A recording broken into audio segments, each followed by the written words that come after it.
Hello. Here we are starting day 2. This StuG build. So we started this yesterday. I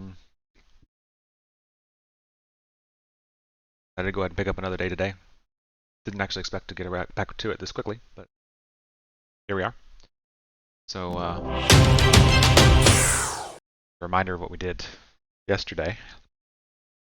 We got all the road wheels assembled, drive sprocket, idlers and whatnot, all that done. Took quite a bit when we finished it. And then the major components of the suspension, torsion bars, etc. All put on. Only some minor issues. Not the kit's fault. There's definitely user error. Put some of the torsion bars in upside down. I didn't realize that they were directional, but they were. That's okay. We got it fixed. Good enough for my purposes, at least. That's what we got done yesterday. We're almost done, actually, with the lower hull. I only have a little bit left there. I won't assemble the road wheels or attach the wheels until much later, even though it says to in the instructions early on. I tend to do that later so that I can actually get a good coat of paint on behind the road wheels, because if I've got all the wheels on,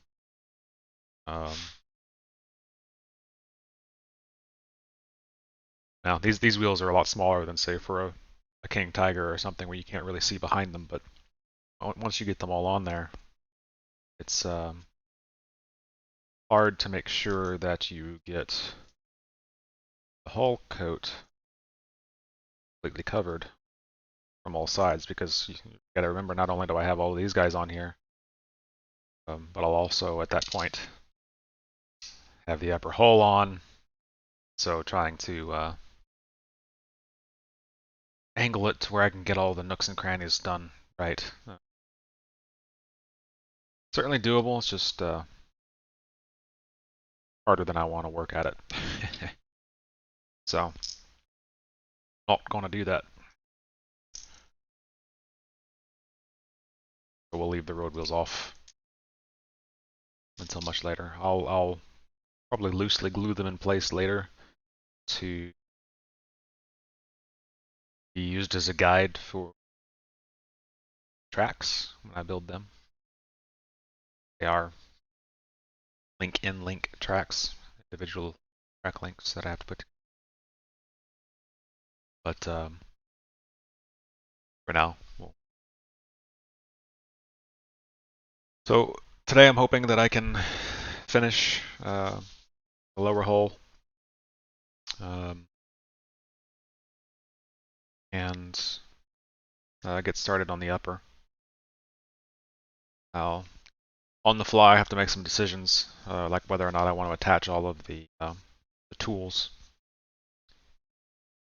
up front and then come back and paint them afterwards. I think some I will and some I won't. Kind of depends.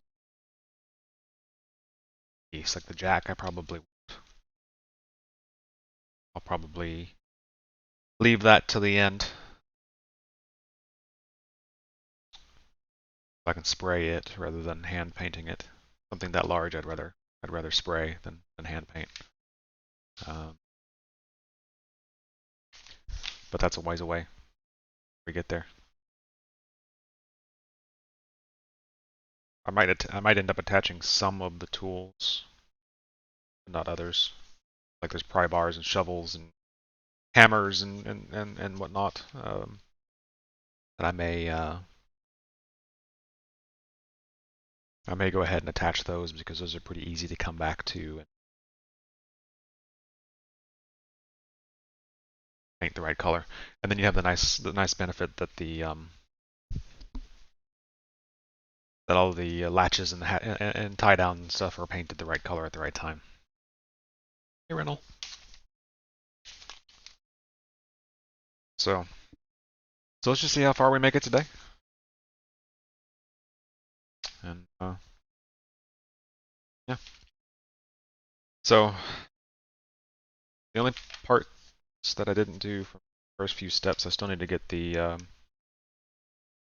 rear firewall built, the exhaust components all taken care of. That's one of the pieces I didn't finish yesterday. There are also a few minor attachments that I did not do that I need to take care of those on the lower, so I don't forget to do later. So I'll go ahead and knock those down. So that's what I will be doing. I'm glad you're enjoying it. Some days it feels like it faster than others. So like yesterday, I thought I'd get a lot more done, but as Min says, I often think that I will get a lot more done, and I tend to underestimate how slow things go. Some of this, but get there. So I have 4 of these little. I don't even know what's. They almost look like jack points or something. And maybe that's what they are. I don't know. But got 4 of those I need to attach here. Pop those off the trees.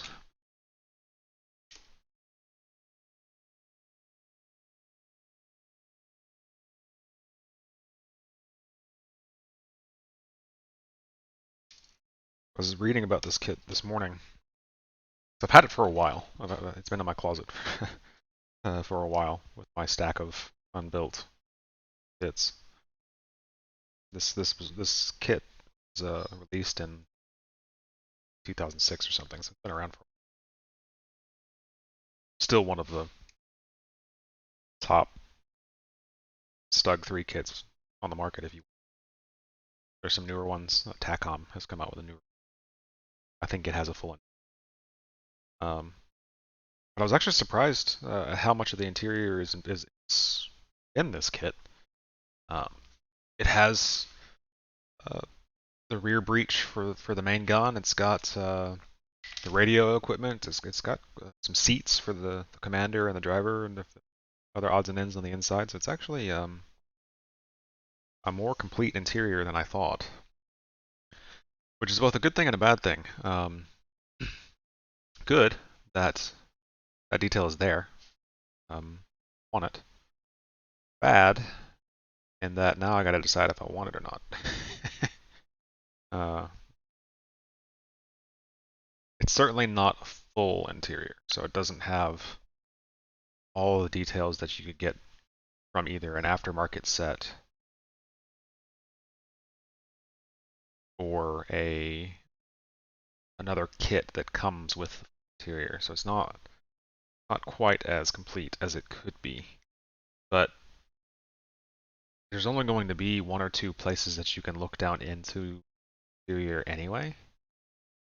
And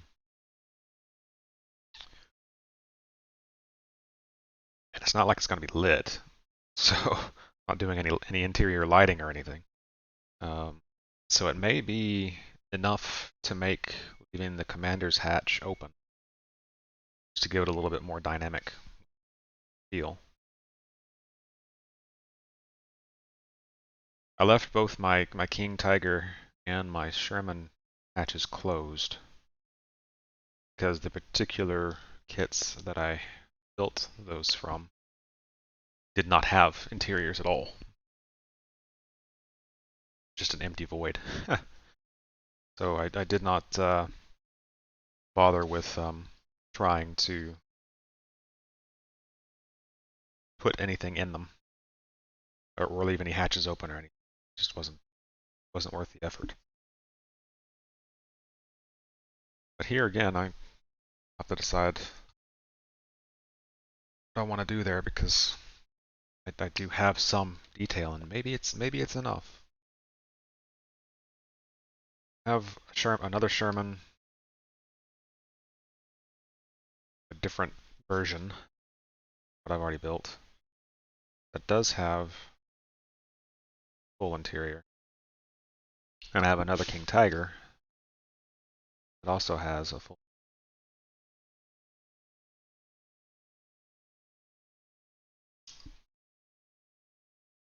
I guess, well, like I was saying yesterday, I want to build those up like they're being maintained. Because there's just, it's a little tiny piece.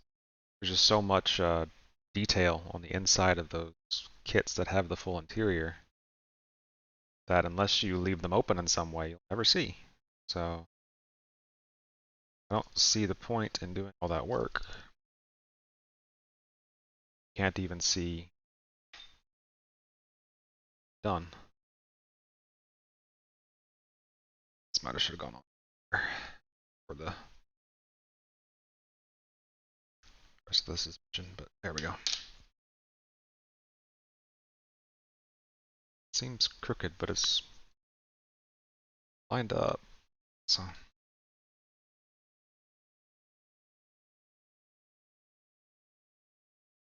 I love this glue. It just kind of sucks itself down into the crevices. It's really nice to fill gaps or make sure you've got a good glued surface. So anyway, I've got to make up my mind on whether or not to leave that hatch open. Luckily, that decision is a little down the road.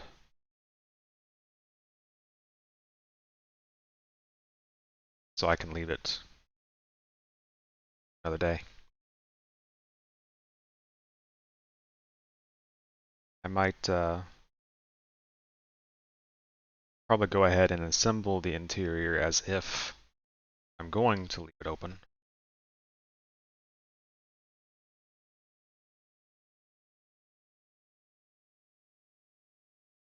The build will be the same way, all other respects. So if I decide to leave it open, obviously I need that stuff in there. If I decide to close it, well then, not hurting anything for being there. What's hurting is how hard this is to get into this spot. Go.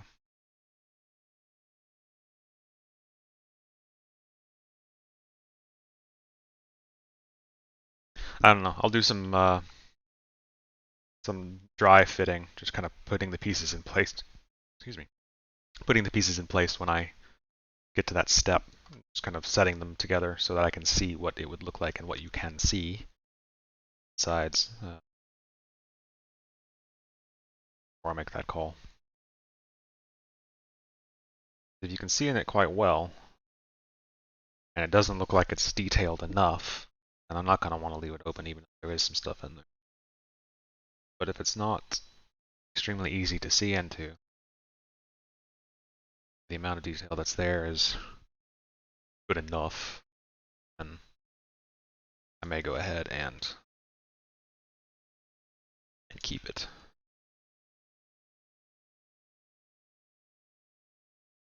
A couple of spots there, 11 and 12.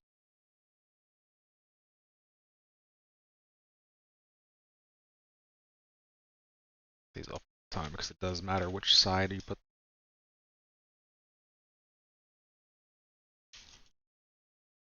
These may be guiding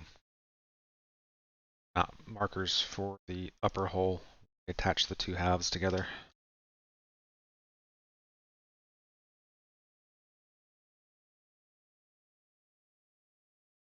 Some really nice features in this kit.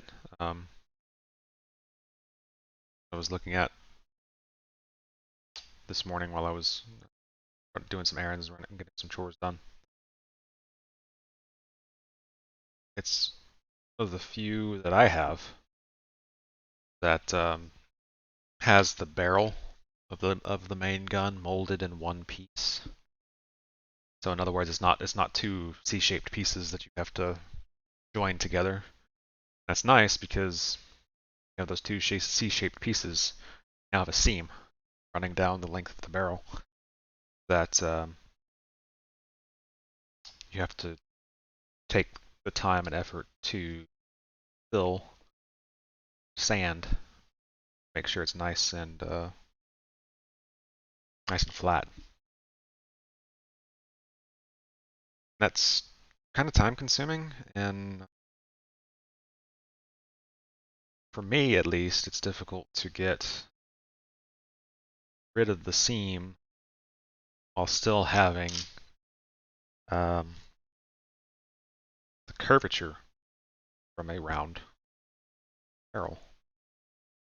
So seeing that this kit has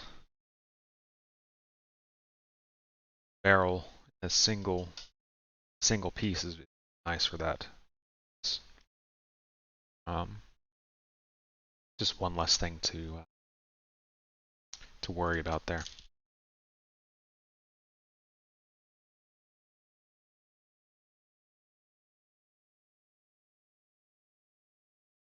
Then the top, upper hole, like the lower hole, is molded more or less in one piece. So they've done a good job of, where they can, molding things rather than having you assemble this 3D structure. Which means that places where there should be weld lines, which would along seams that in other kits you might have to actually assemble those pieces together, are already together. So the weld lines and things like that can be molded in. Don't have to be careful about worrying about accidentally scraping them off. In case of some kits, creating it yourself. That particular and talented. Want it to be that accurate. One can certainly be particular enough to want it to be that accurate, but not talented enough to do it themselves.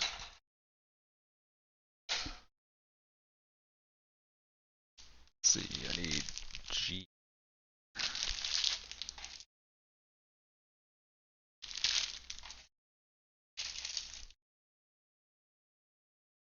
All right.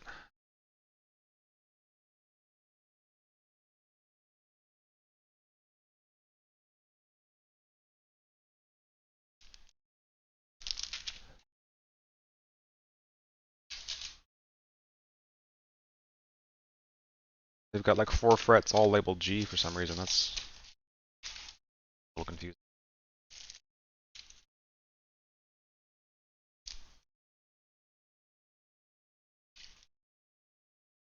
An odd choice. Got it figured out. So these will come likely today, but here are some of the tools. Shovels and bolt cutters, I guess. Crank for the motor. Hammers and barrel cleaners and axes and stuff that we would mount to the upper hull. So probably get to those today. Again, if I'm not being overly ambitious in how much I'm going to get done today. But I think we'll get there.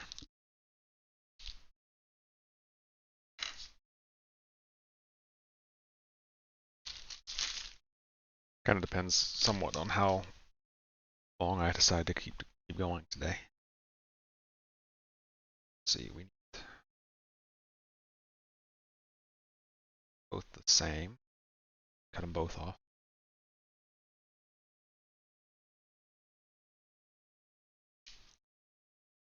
But here are some examples of things that you might replace in photo etch. Camera.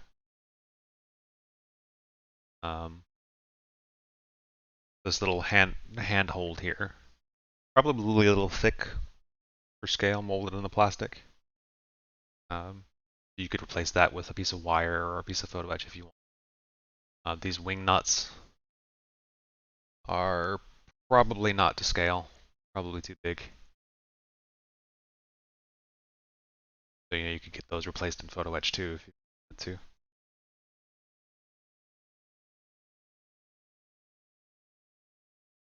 At the end of the day, for me, not that particular with the exact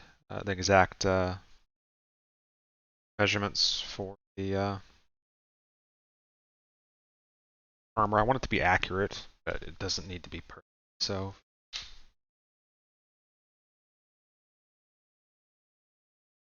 a bit more particular on my ship models in the scale that I build them in, because it can be quite obvious something is not of the right scale thickness.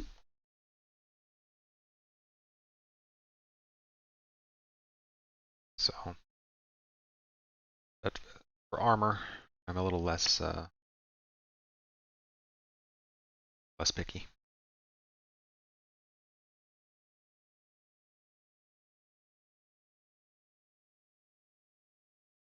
On my ship models, I'll replace the plastic hatchways with photo etch alternatives, because then I'll have the scale appropriate level of detail.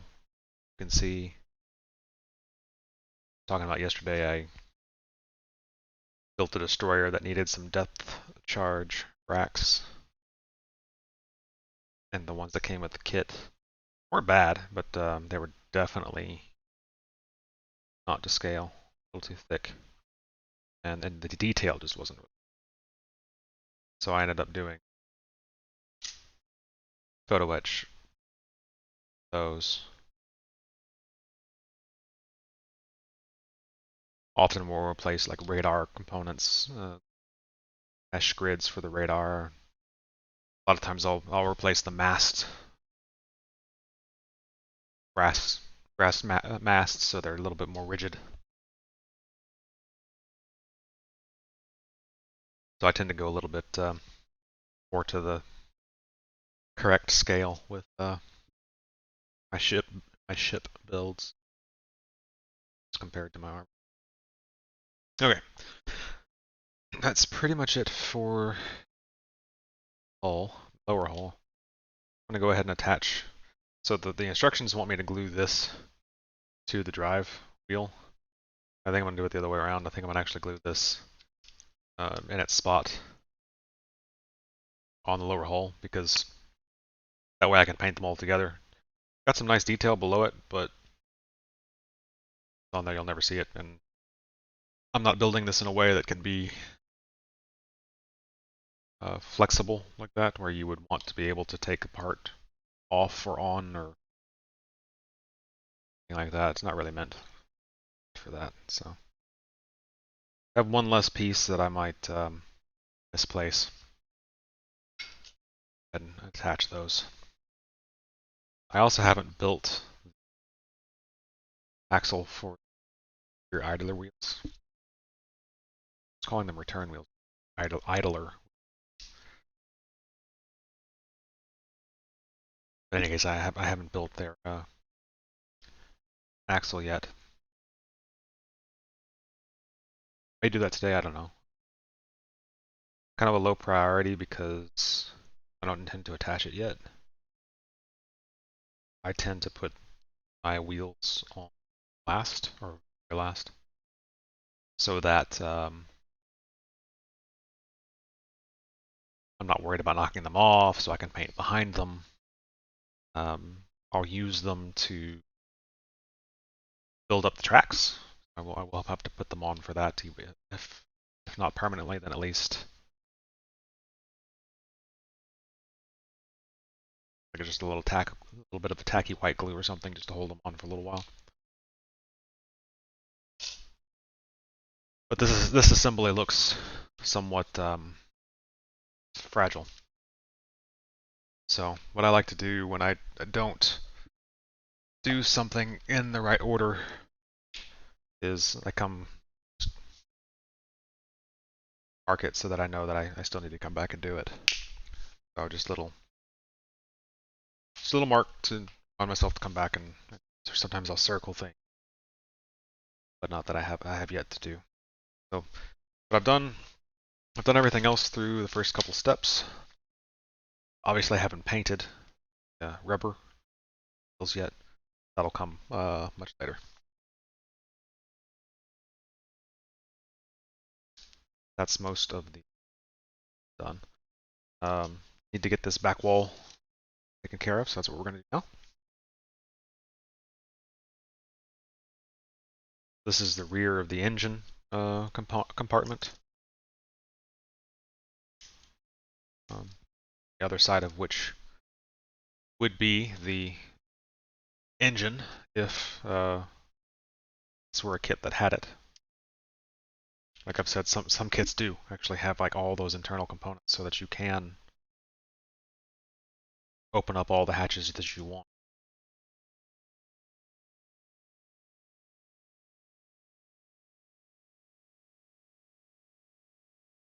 It's really quite cool to have that ability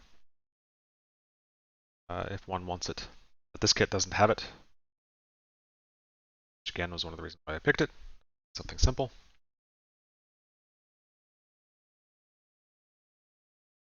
So the only hatch likely leave open is the commander's hatch on the cupola.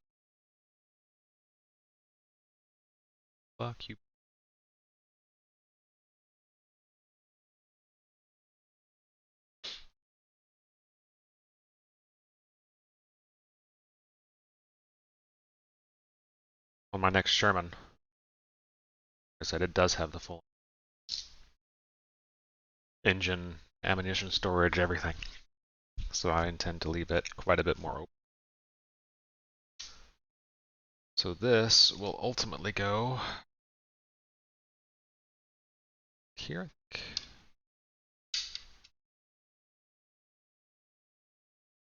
That just add some detail to the.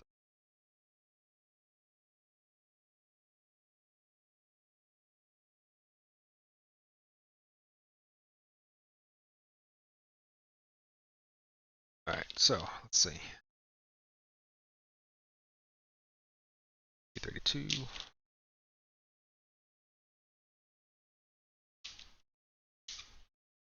I was outside some yard work this morning, and my sinuses are making themselves known.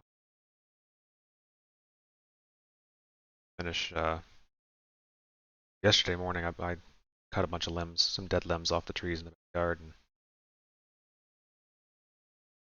I bundled up. I bundled up some of them.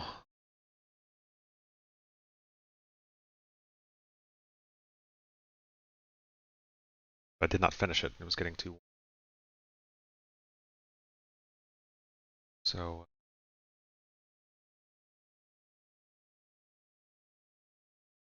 I finished that this morning, and then we had an ornamental tree in the front flower bed that relatively young, and its roots aren't really great yet. It was having some trouble keeping vertical, and we've been having lately, so I staked it out. Some odds and ends out front. Sinuses are making me pay for it. Well, this is another trick that I sometimes do. If I cut several pieces that are similar but not exactly the same, so that I can remember which, I'll actually just kind of put them on the on the instructions so that I know which one's which. Certainly not a unique thing to me or anything. I like to do just to keep track of the pieces. Let's see, this goes.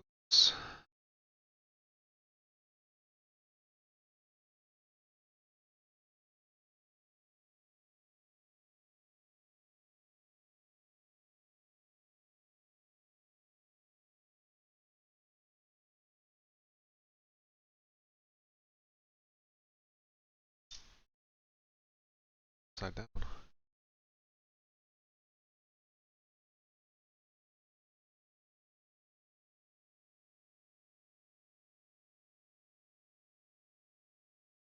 Odd. Like these locator pins are just barely long enough to suffice.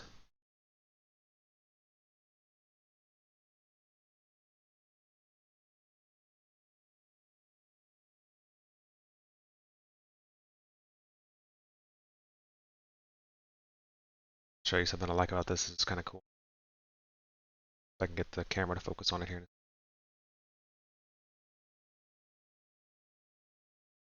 So there's one side attached. It's kind of neat. I don't know if you can see it or not. The exhaust component here is bolted on this rear facing armor. And what's kind of cool is the flat part that's attached to the hull is molded on the hull. And when you attach the piece, lines up with that flange to make it look like it's actually a part of the piece you just attached. So you actually get this whole bolted on look. So maybe that's why they kept these retaining pins kind of short. Because they don't really need to be there, those retaining pins. Locator pins, really in this case, are truly meant just to be locating pins. They're not really meant to be the way it's attached. Wait, it would have been attached on the real.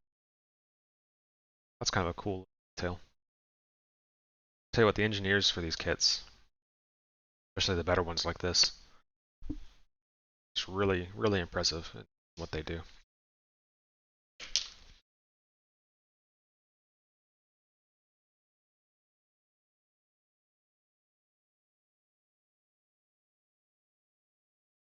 Their attention to detail is quite impressive. So, for instance, we'll see it later.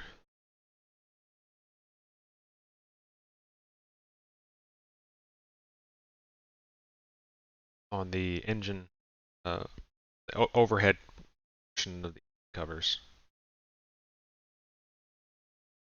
It looks like each of the hatches should have a latch to lock them down, but in their research, Dragon's company's research, they found that in all the example photographs they could find, and in all of the surviving examples that they could get their hands on to see, one of them actually did not have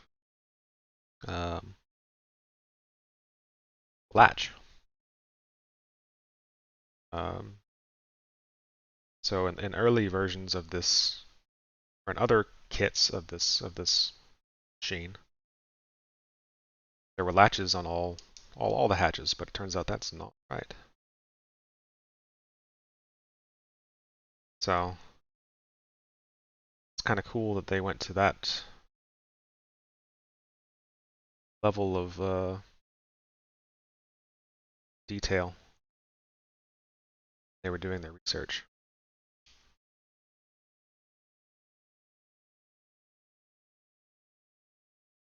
That they could get that tiny little insignificant detail correct. It's quite cool.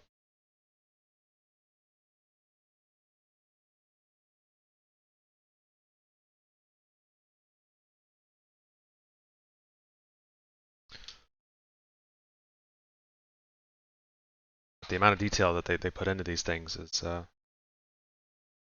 always been impressive to me.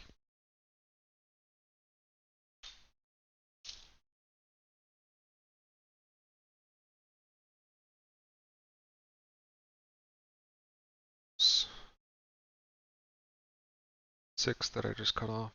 It's 5. Using my little trick of putting them on the instructions so that I know which is which, since they are unique, so I don't accidentally attach the wrong one to the right side or something.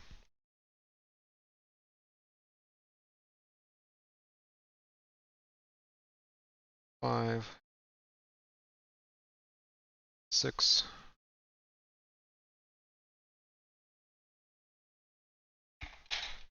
Almost completely done with those trees, actually.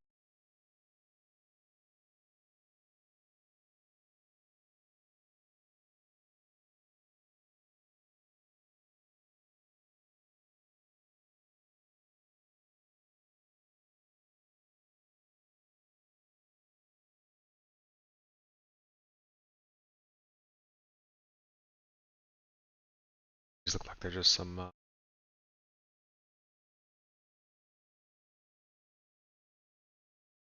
protective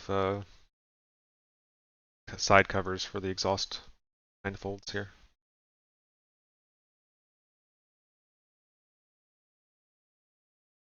Again, don't hold to precise terminal.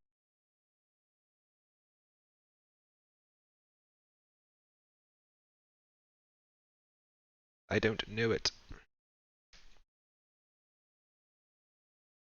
I like to learn a little bit about the history of what I'm building.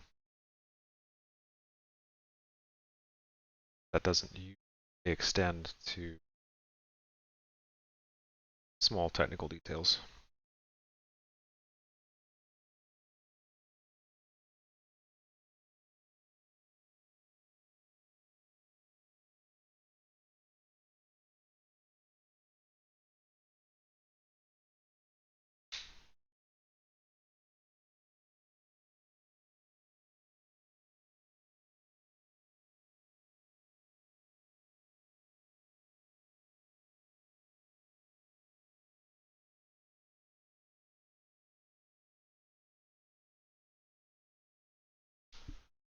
You guys having a nice Sunday?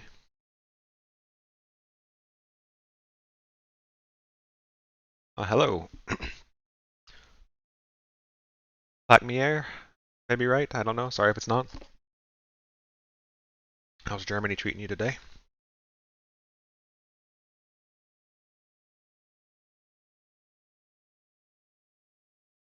Good, I hope. This is something I've always found cool about streaming on Twitch. Getting to meet people from all around the world. So here I am sitting in Texas. Black here is from Germany. I've streamed and talked with folks all over Europe and Eastern and Western. It's really cool. Space with so many people.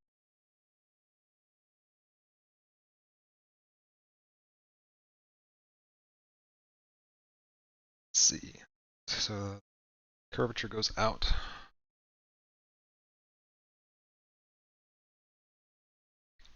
Lights on a little bit closer so you can actually see. So I've got 4 of these guys. They just attach on either side of the exhaust.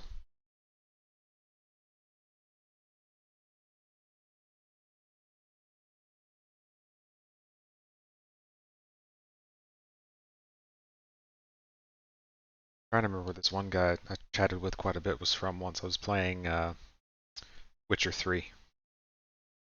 It was my first playthrough. This guy had, I don't even remember, half a dozen playthroughs of it. Really liked the game. Understandably so. I mean, it was a really good game. But he was from, I can't remember if he was from Czech Republic or,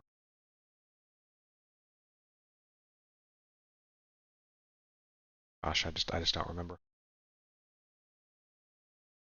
He actually used chatting on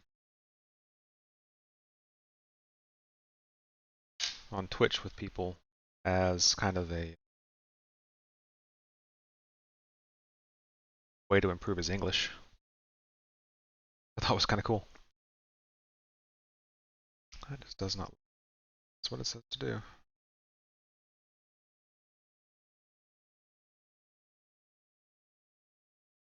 Strange. It will make more sense later.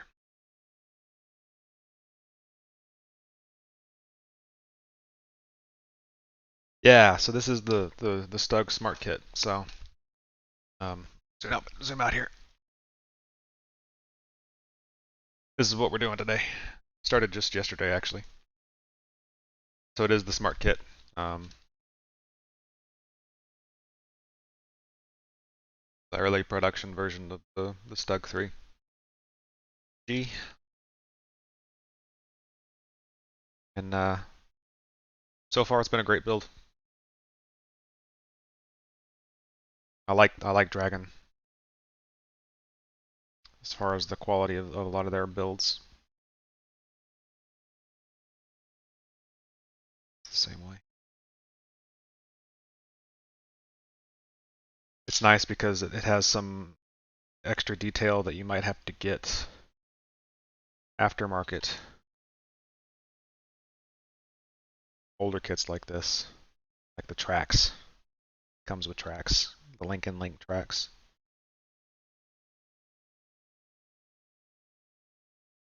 You have the TACOM. Yeah, that's a good kit too, I understand. Perhaps a better one than this, actually. Certainly newer. Has the advantage of newer molding processes. Does it have a full interior? I can't remember. I know some of the TACOM kits do.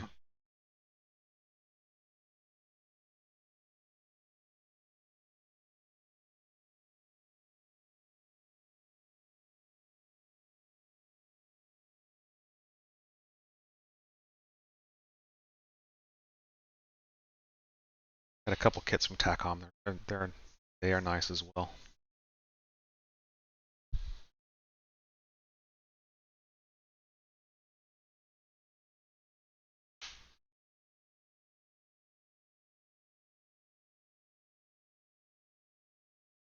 Is it also a an early production version? Thought they're alternated.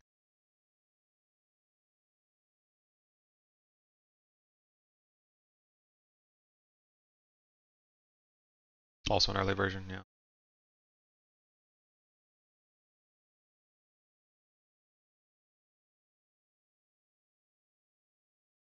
Yeah, this one's nice. Pretty simple.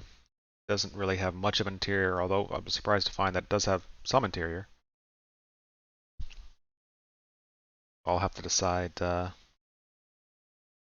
to do about that as far as some hatches open or not.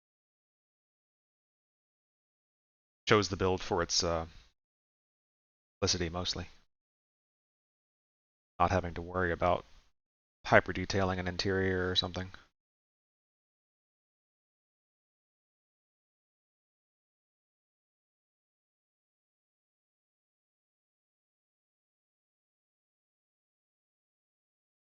The last build was a 48 scale Tamiya 0. I built it pretty much out of the box.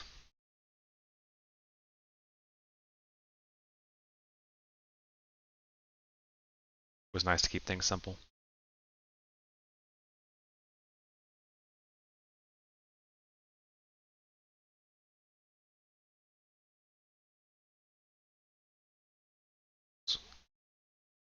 In the right spots. A little weird that they're all facing the same direction. Like I said, I would have thought that the other two would have flipped. That's not what it shows in the instructions. So now we need these little side pieces here.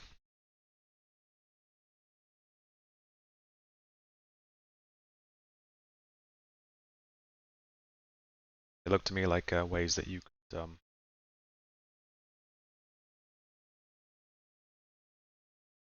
tow something behind it.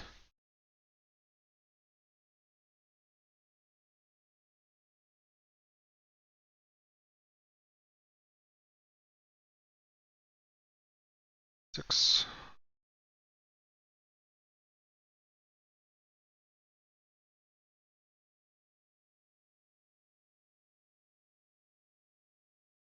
I do use an airbrush.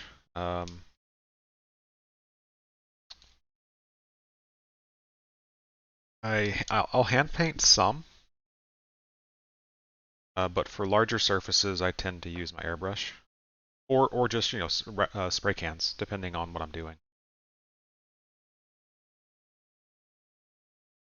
Like for instance, Tamiya has a great line of just small spray cans. A lot of their colors are really nice. Their semi-gloss black is really good. One I really like though is their rubber black. It's just enough off, kind of a dark gray. Looks a little bit more realistic to rubber than just flat black. I really like that. And I like their primer too. But often, what I will do for this is use my airbrush most of the painting. Nice thing about armor builds is most of the painting is at the end. So I will stream that. I'll have to set up the tripod, move the camera around, and do some things like that when I get to it. But it is one of the last things towards the end of what I'll do. That's some ways away. I really like my airbrush. I have a Iwata.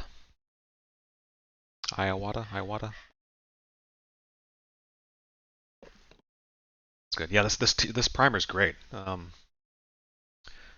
This fine primer, it's really good in a lot of ways. It really can highlight places that have a small gap that you need to fill, or if you've sanded something down to try to smooth it out,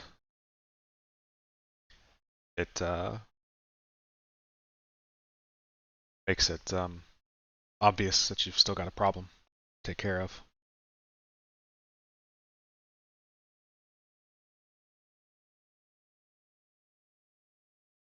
This shows gluing these together and then putting them on. I think I'm gonna put them on and then slide the latch through. Seems a little bit more likely not to just fall to pieces.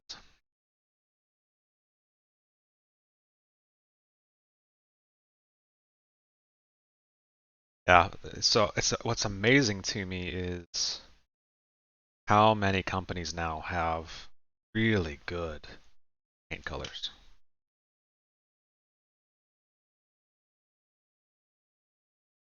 It's really just exploded the market paint. It's really cool to see. I use Tamiya primarily because it's what I have.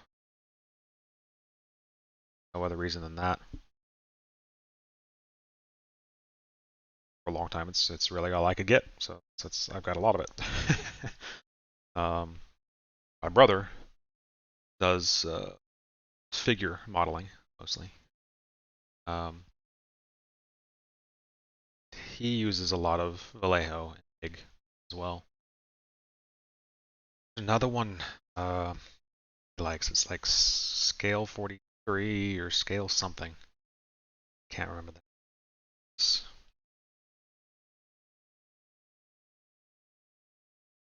Just the variety out there that you can get now. It's really cool. Gives you a lot of flexibility, and each one has its each company has its kind of pros and cons.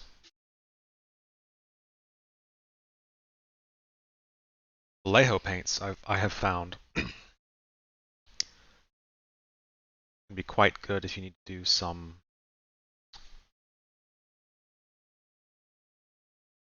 hand painting. They don't. I don't know if they have more retardant in them that causes them to dry slower, or what. But I'm able to hand paint with Vallejo more than, or a larger surface, I should say, than I'm able to do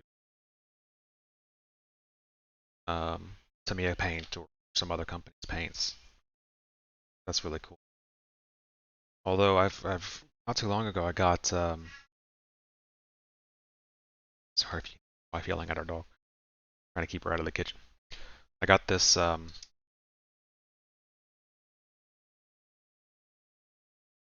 acrylic paint retarder, and it slows how quickly the paint dries. And I found that you can use that as well to hand paint a larger surface too. I much prefer airbrushing larger surfaces, but sometimes it just doesn't work out that way. You kind of have to paint it. So anyway, while I've been talking, now I've got that little latch assembly built on the edge here, and it has this little pin that slides in and out that you could attach a tow hook to some kind of line to either pull the StuG out of a ditch or more likely pull something behind the StuG. Yes, that was a nice little assembly there. It's cool. A lot of companies would have that molded as one piece. To me, has got it here. Or that's what I'm used to. Dragon has it molded in 3, so a little bit of detail there.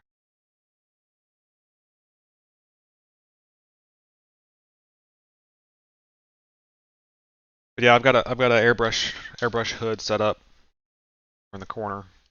I can airbrush without getting high off the paint fume.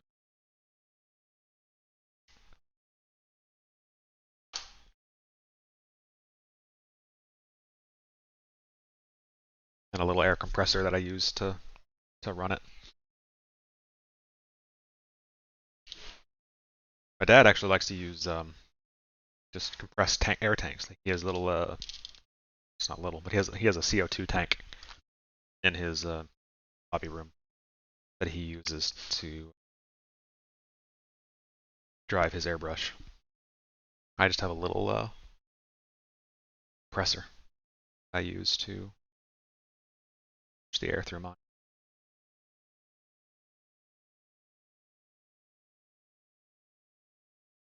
Also have to decide exactly what camo pattern I want here. There are a few options in the kit as far as markings are concerned. So I'll need to pick the markings and provide the appropriate camouflage pattern for it. Let's make some decisions there. I need to do some reading on whether or not the camouflage pattern is a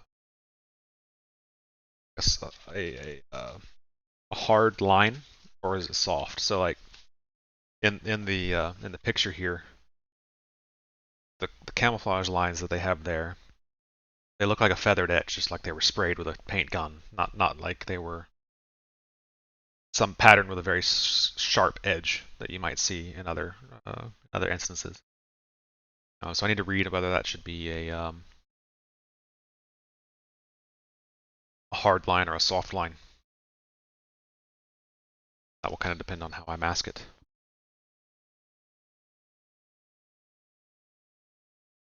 Yeah, mine's something like that too. Just a little air tank compressor, and it it's certainly louder than having a CO2 tank in here. It doesn't have a CO2 tank isn't running a pump or anything. It's just pressure. But the tank also takes up a lot more space. Pretty small. It's nice.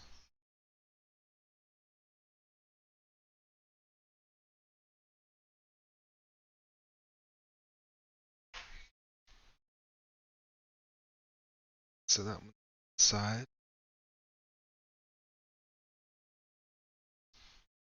Dropping stuff.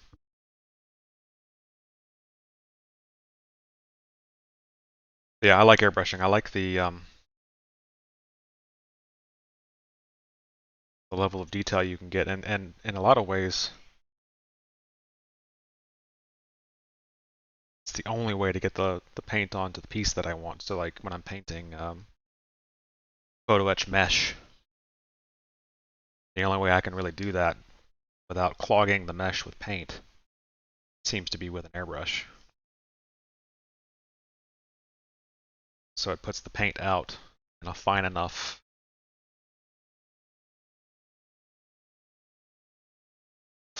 pattern that I'm able to even paint a mesh grill without it being just a clogged mess at the end. Your English is certainly better than my German, so please don't apologize. I think you're doing fantastically. In fact, the little German that I know is probably wrong. So, no, you're doing great. Yeah, I think this. So it's a flat desert yellow and some green, dark green or an olive green. It's probably what I'll do. Um, Early in the war, my knowledge, and not in the winter, uh, that was certainly more common paint.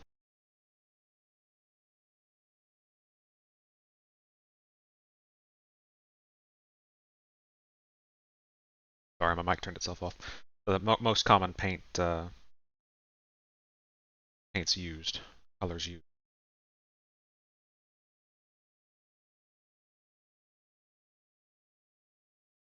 So that's what I will likely try to recreate. There were a couple of interesting patterns.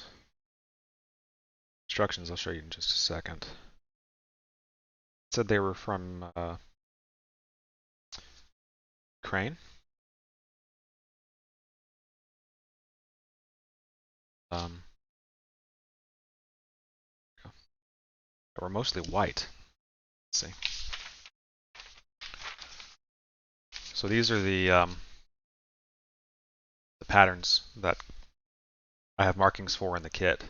And these top three, the blue color here is actually yellow. The light blue color is going to be, and the dark blue is. But on these two down here that are marked as Ukraine, top's actually white. And I don't know if that's supposed to be winter scheme or if they were always white or what. That's a area that my knowledge is lacking. But yeah, the paint color there is. Am I wrong about that? No, I'm not wrong about that. Flat white. That's odd to me. Yeah, the paint colors otherwise are a dark yellow and a khaki green. Is what this calls for, and that's in Model Master colors or Mr. Color. So I'll have to.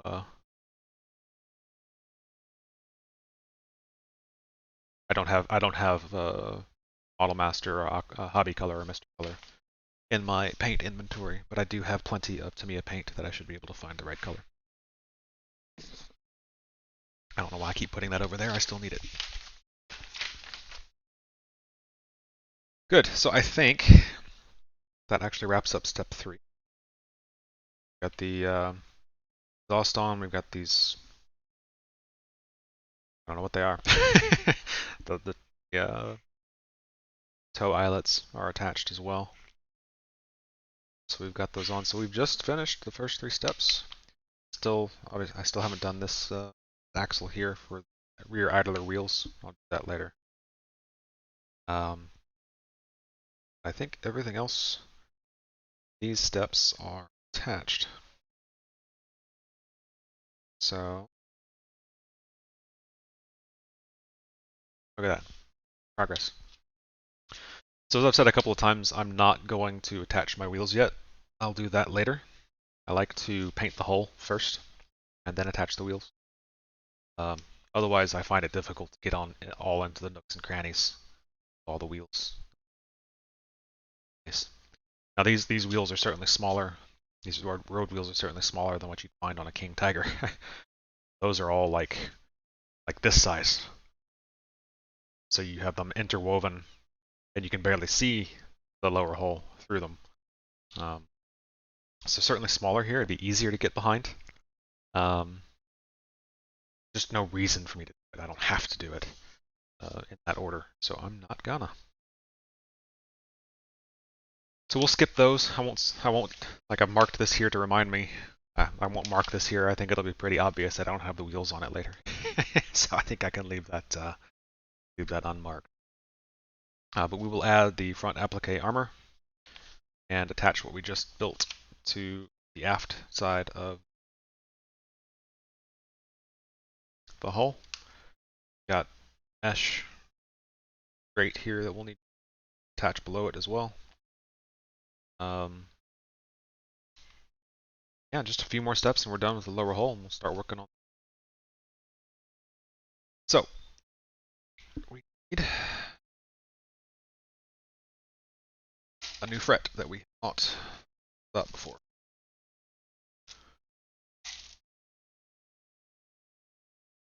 D. D. Here it's D.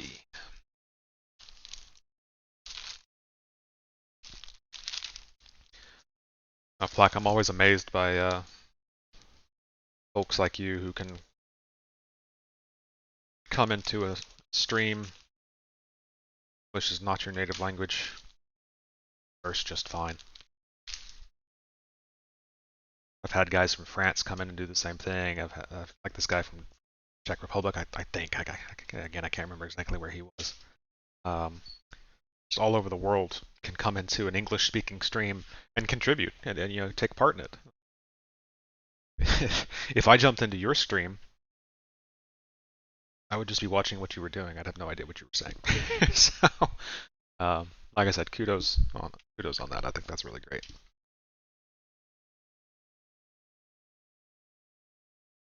All right, the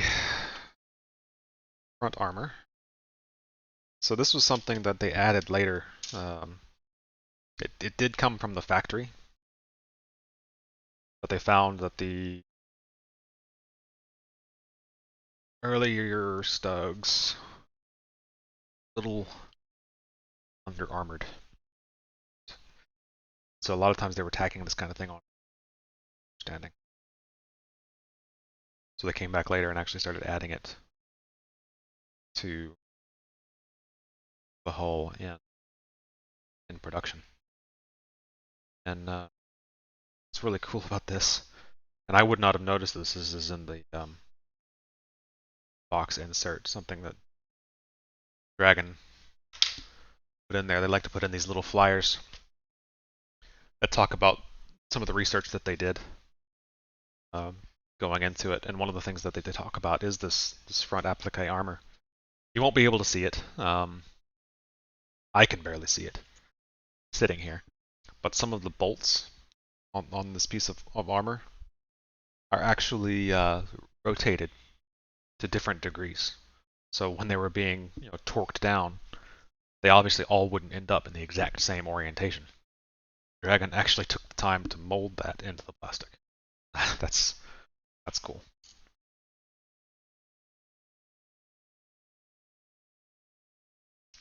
Now that the whether that was there or not, somewhat dependent upon the version of the StuG that you're building. In this case, it's important. Just making sure I'm putting this the right way around. There are no locating pins or anything. Checking the bolt pattern in the instructions. Make sure that I'm putting this the right side up. There's no. It's hard to tell.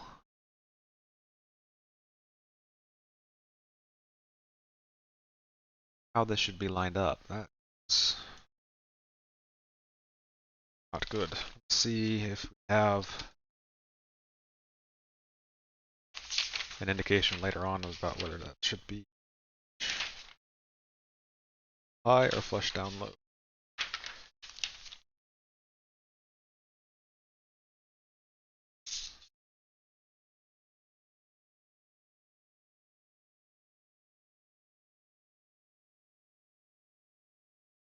Cannot.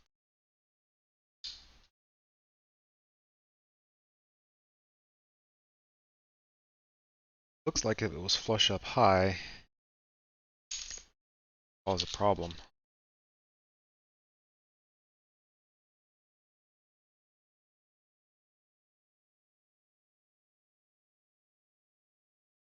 I think this may be my own fault. I think maybe I accidentally cut something. I don't really see how that's true.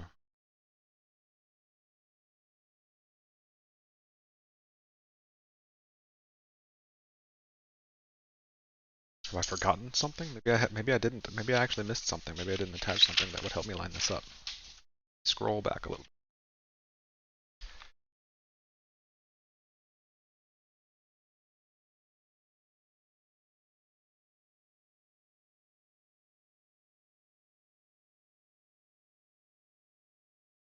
See.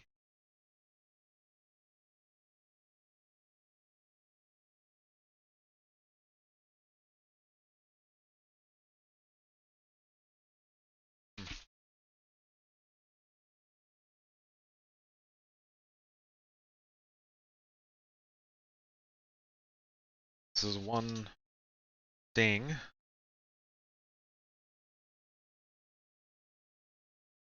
Dragon kit. I do not see how that's supposed to mount. Not clear.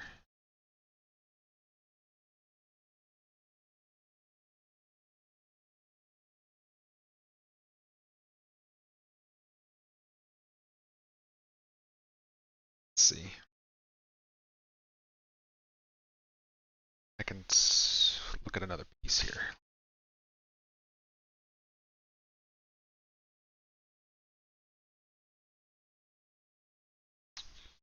That is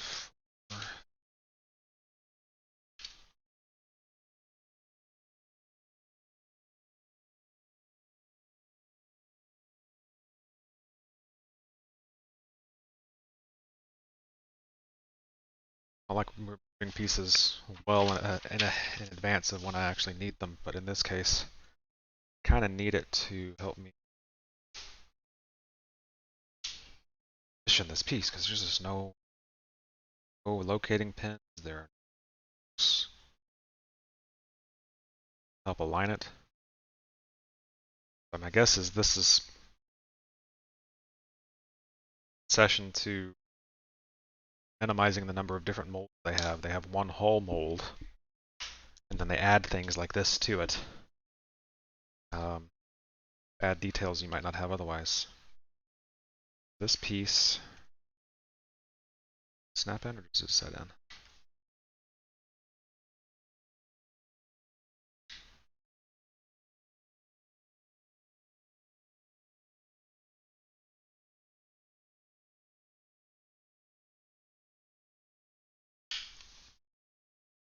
That goes in there like that. So yeah, it can't go higher than that because it would interfere. So very odd oversight on Dragon's part there. Unless I am totally missing something, which is completely possible. Just gonna go ahead and glue and hope.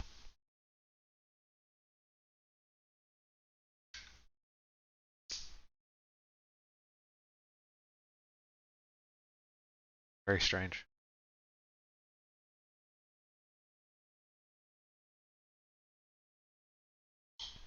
Okay, so it hangs down a little bit on the underside. It seems like you could have put a lip there or something to help position it. So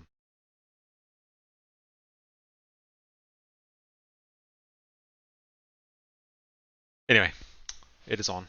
That is what matters. Thanks for bearing with me on that.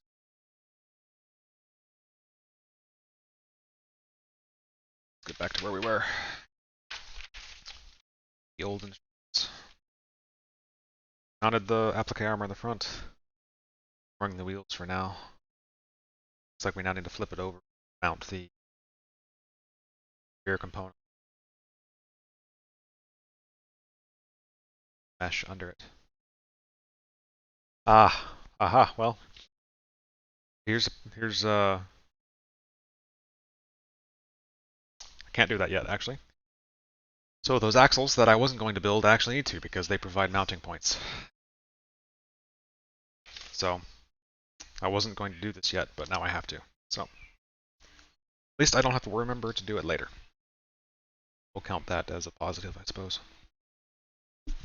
So let's see, let's do one at a time.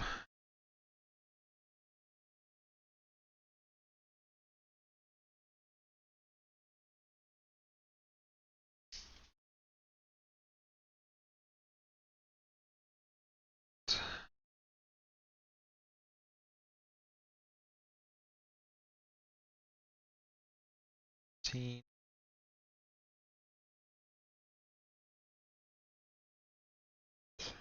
Two.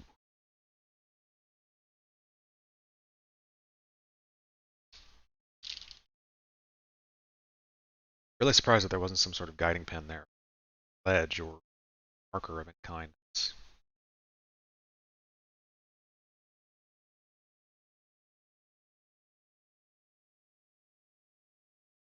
I mean, luckily there was another piece I could use to help locate the correct edge. It's odd that it forced me to do that rather than providing guidance, or even in the instructions providing some sort of guide. Very strange.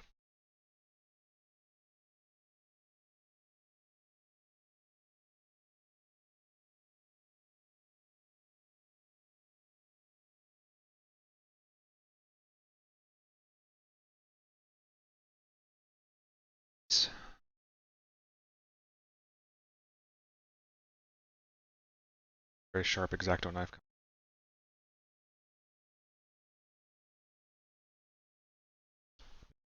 At those small pieces.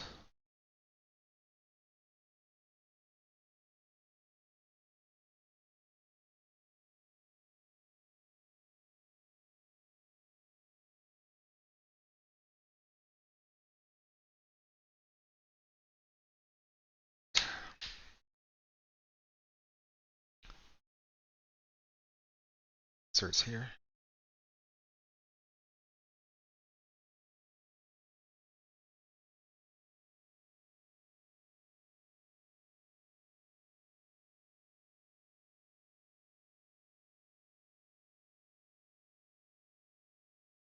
Get this in the right orientation. It's kind of hard with my butterfingers.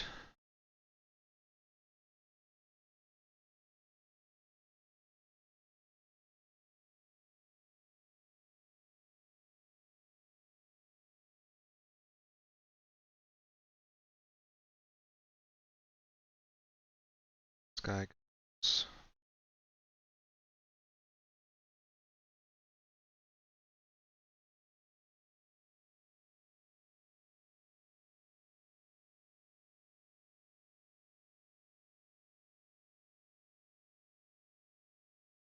It's weird.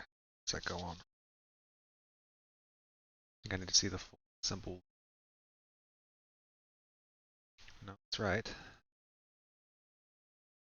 Let's cover that.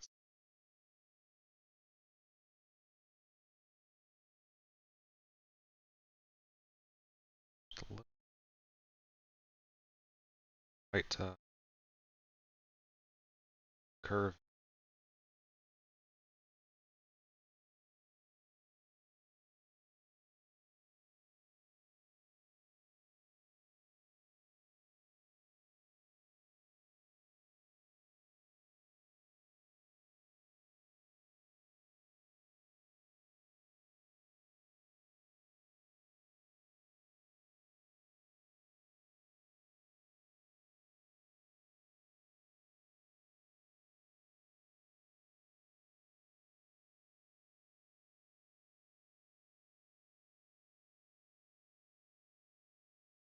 There we go.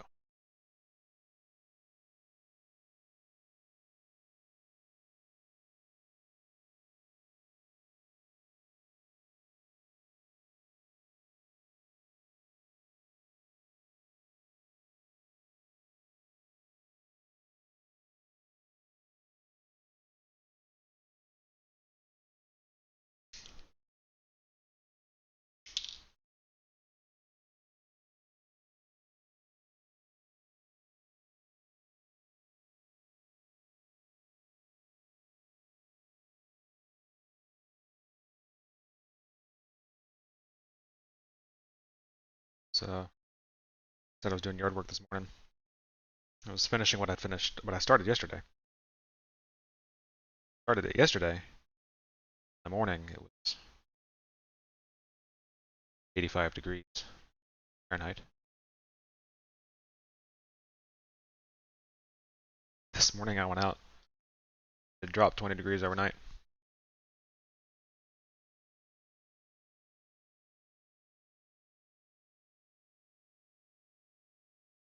Kind of a surprise.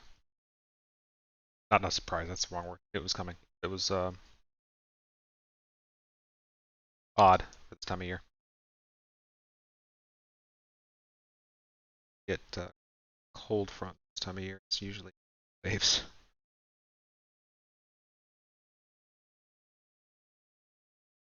But not complaining.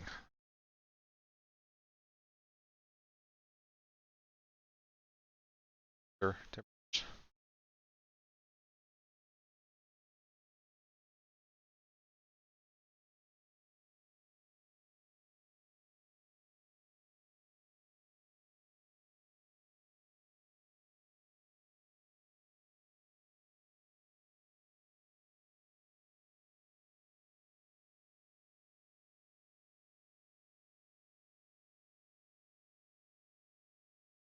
Keep dropping.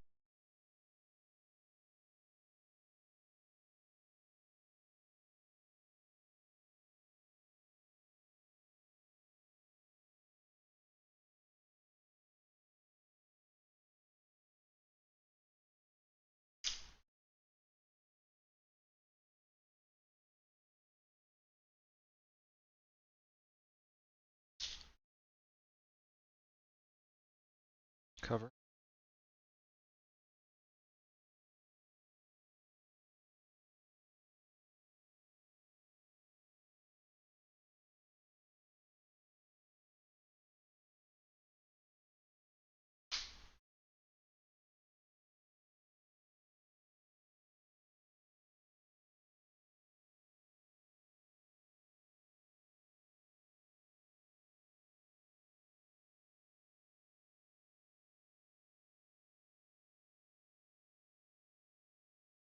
Best we can.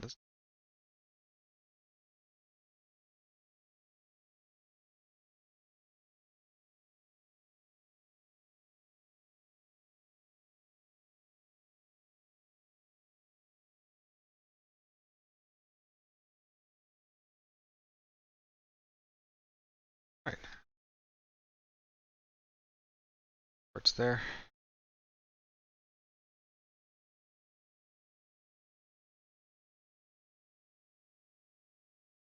Now I'm just attaching the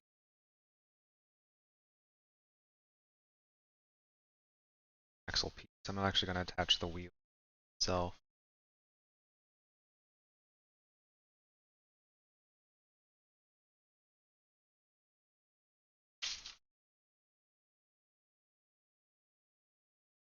Goes.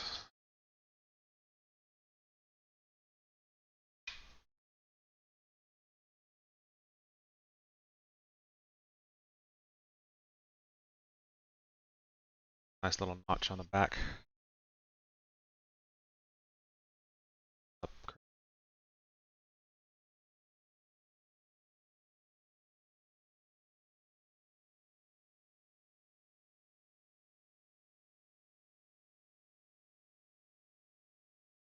Now maybe you can see why I needed these. Realize I need them. Provides mounting points for assembly. Second. So these extrusions are actually what the rear component attaches to. Now that I have them in place, put it upside down. I can slide these in.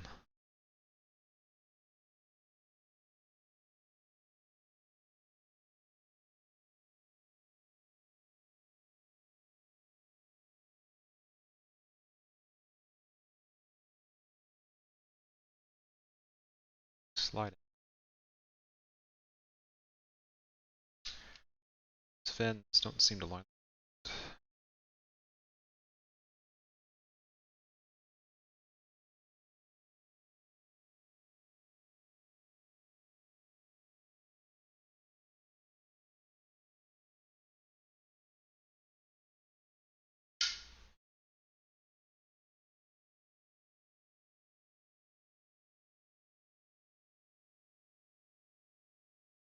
Careful. Wiggle in there.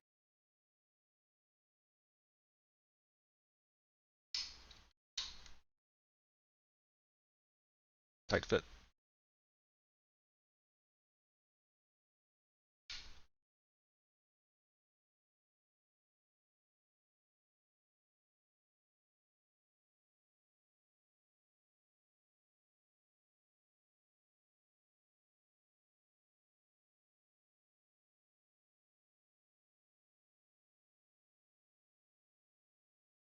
Let's that tack down.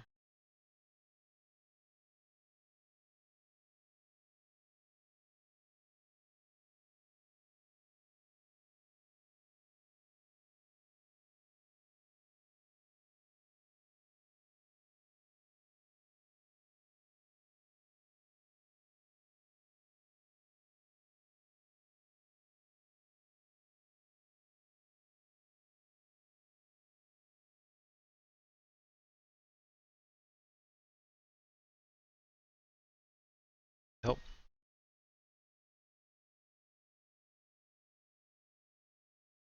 Wife's doing some cooking.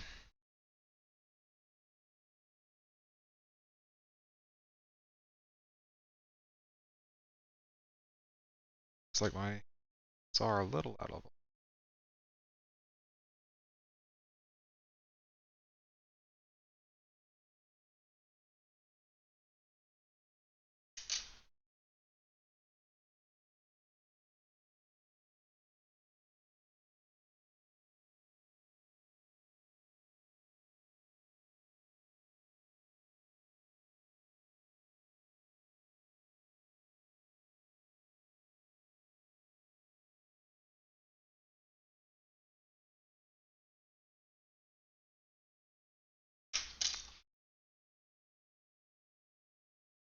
Side it's supposed to be on.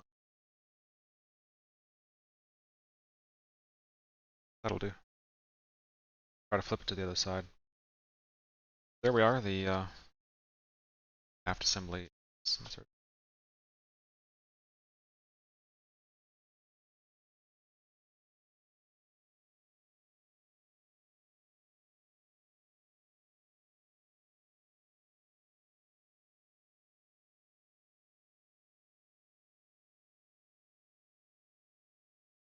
Add this grate from our photo etch.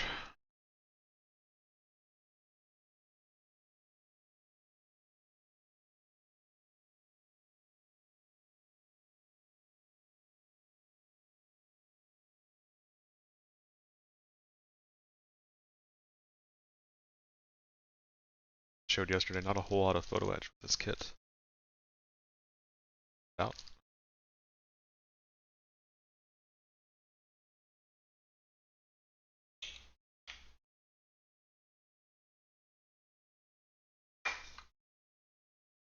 And we need this grate here.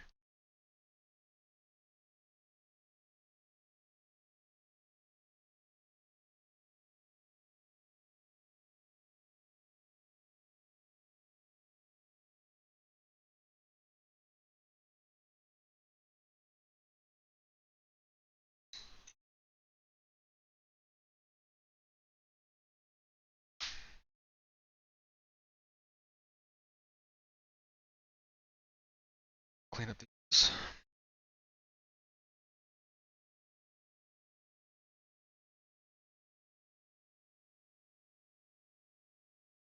This can just add diamond file to braid down the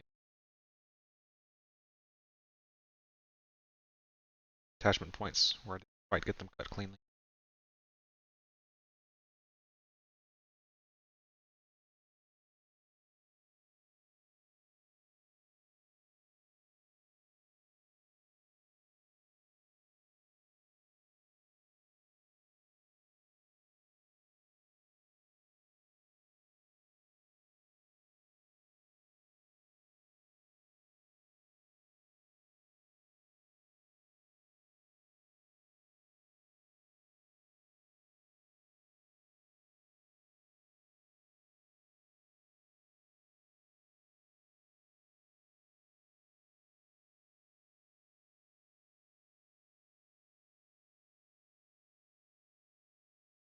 I'm not sure why my camera looks so dark today.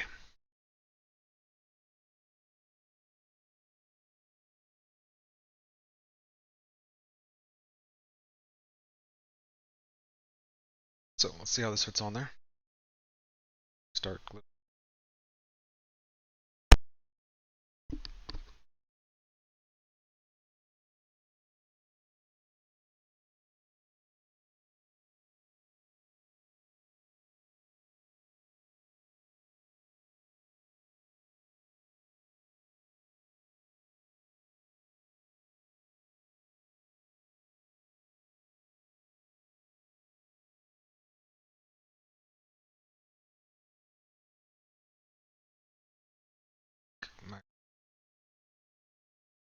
Sitting up side.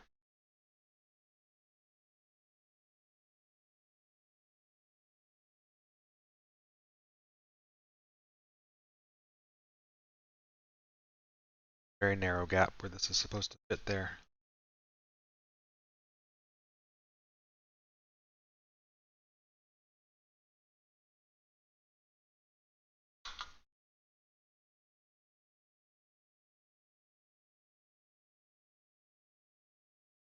Doesn't quite.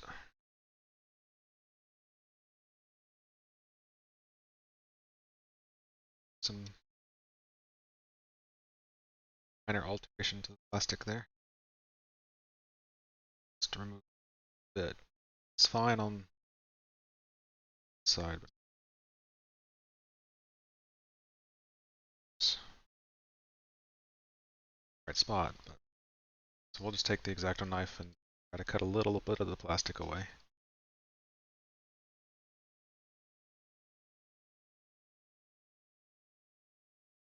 Much.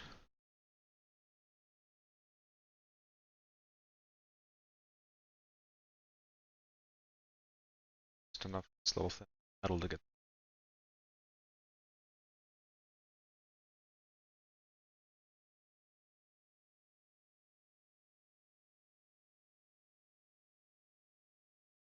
Enough.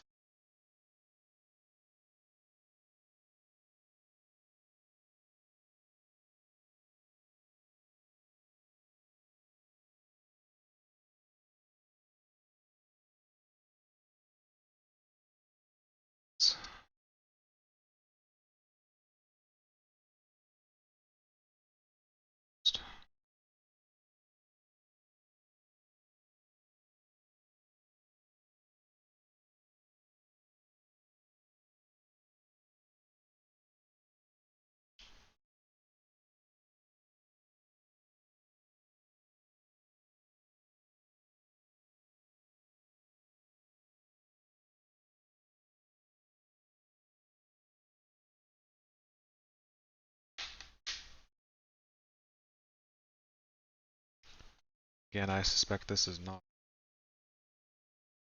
issue with Dragon's mold. It's almost certainly.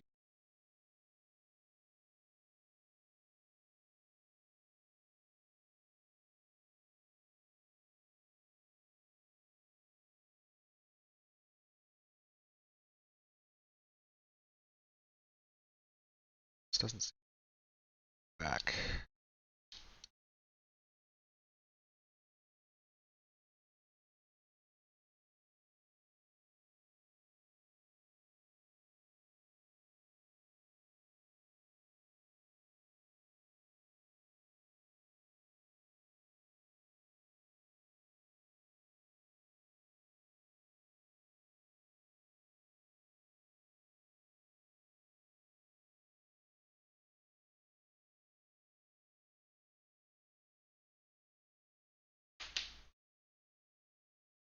Plastic surgery.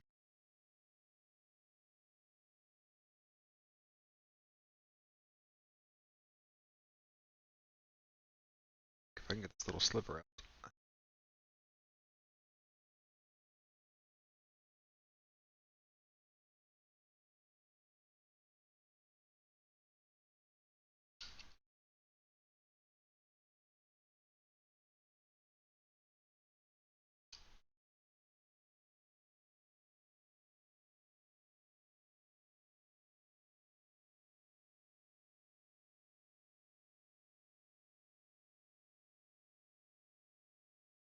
Still sticking out. Let's see what it's.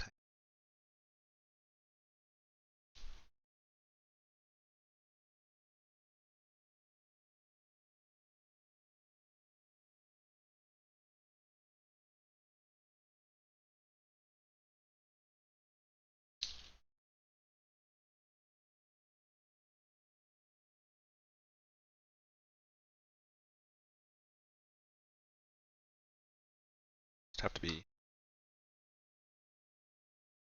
not sticking out nearly as far as it was. Still has this little bit of lip that I can't seem to.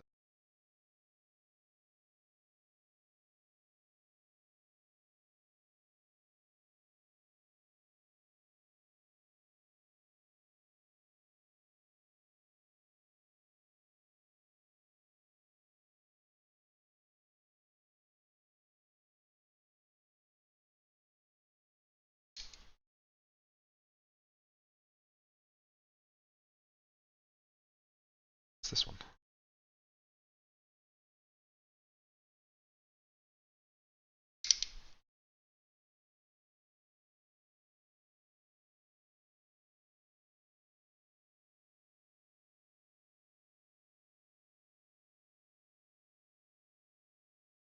That did it. Nice. Now we've got it. Okay, there was another little tab that wasn't quite lined up. Now it fits in like it should.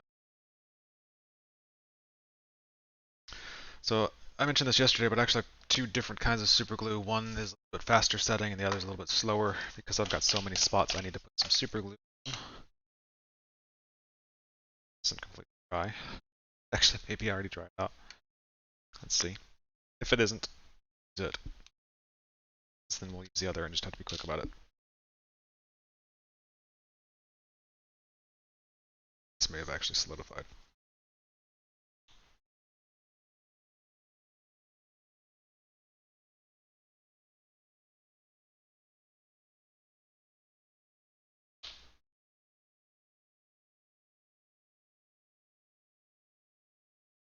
Oh, looks like I'm ordering some more slow sets of super glue. Alright. Hard mode.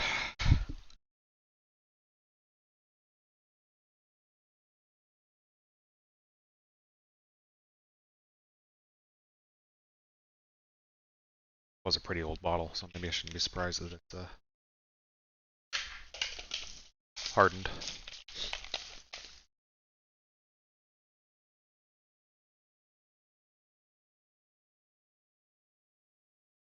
Let's try to be quick about this.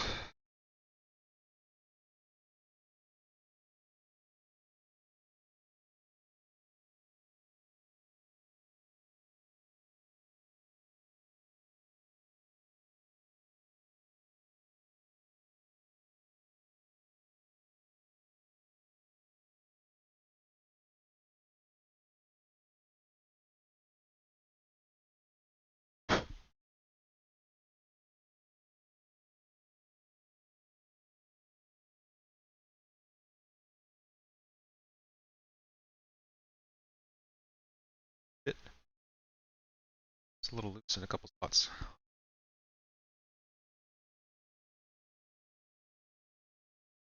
Easy enough to fix.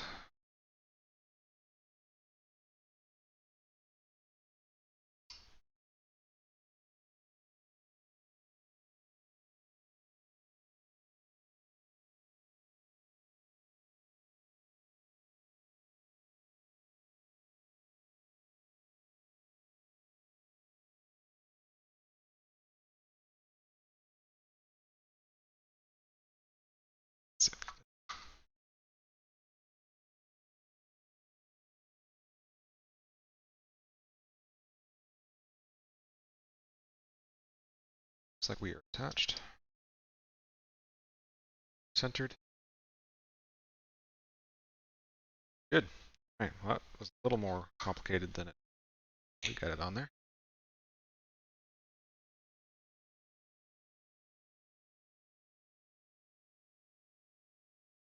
A little bit of unexpected surgery there.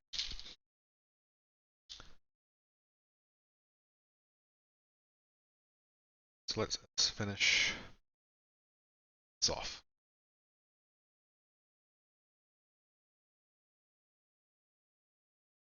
guy.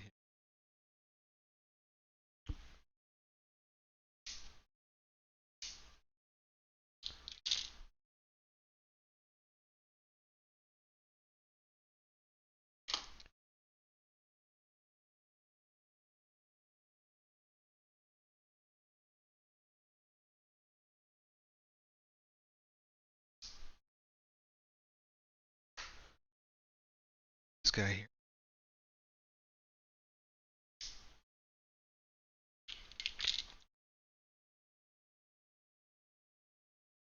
Oh good, this actually covers a little bit of the overhang that I couldn't get rid of. Explains why it isn't perfect.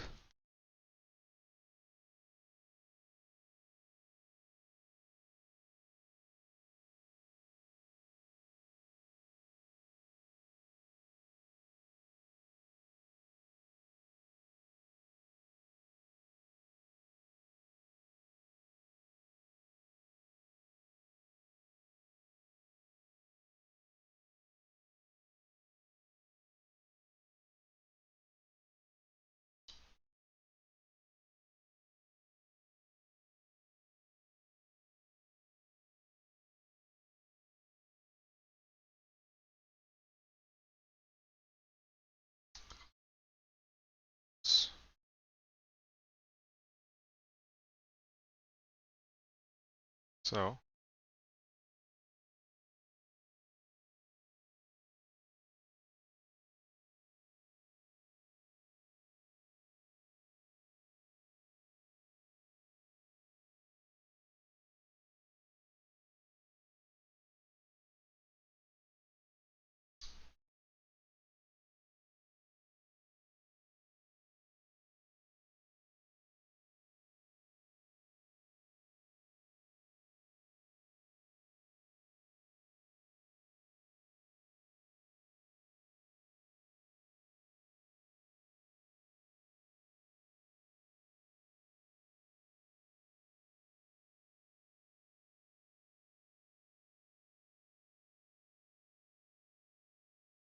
this guy.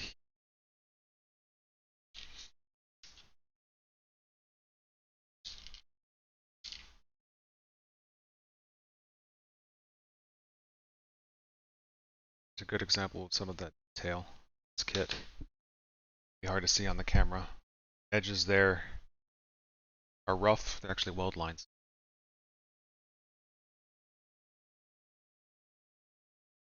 See on camera. Quite nice.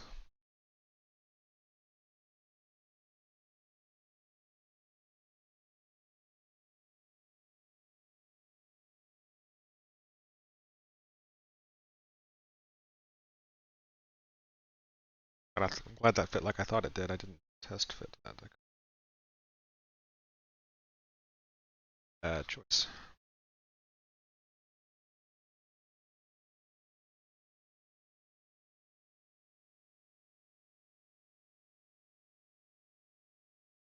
Sloppy of me. I try to test fit thing.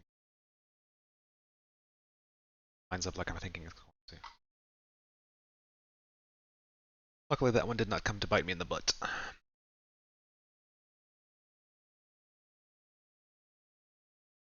Let's see.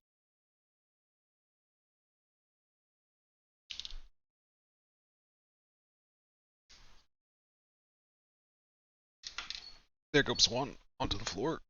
At least the pieces I've dropped so far have been pieces. Dropped photo etch pieces before, and that can be.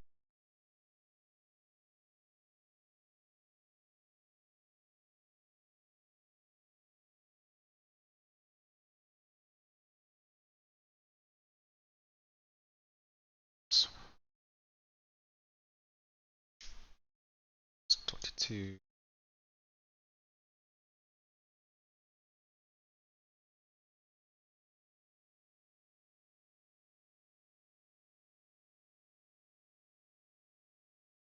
Trying to find a barrel for a 1/350th scale anti-aircraft gun, or something I would wish on anyone.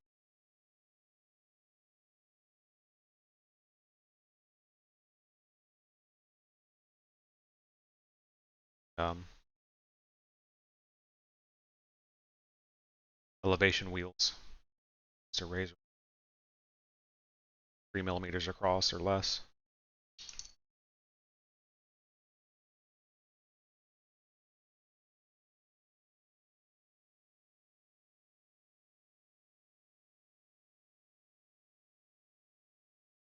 Sometimes I define them.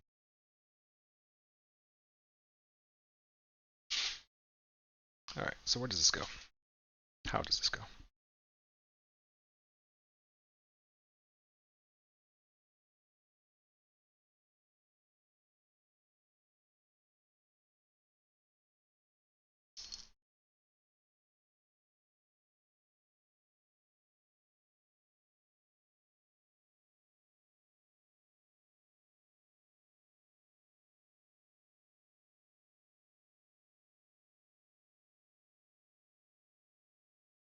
Seems to have at least.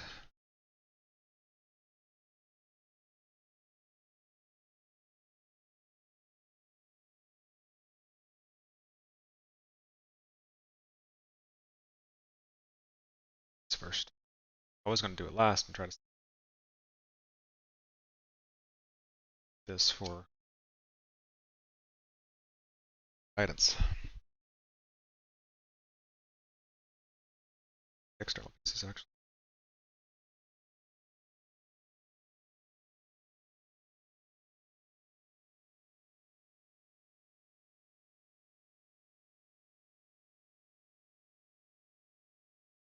Curiously in place. Touch it with some glue.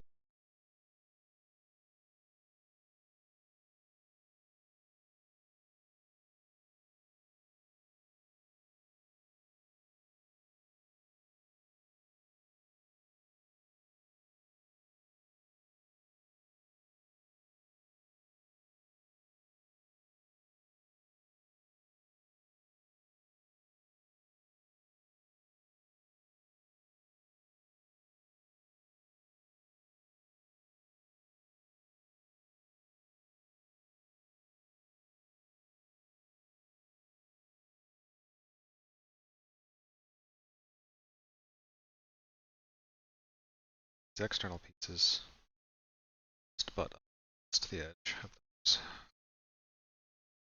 those. Yeah.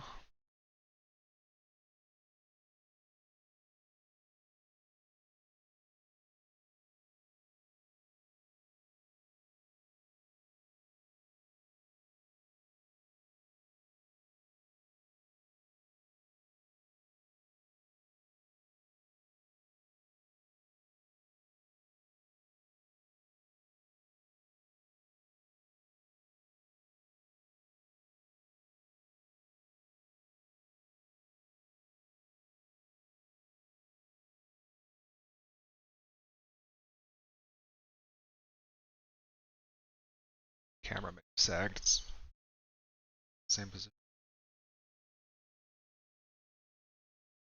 Sorry.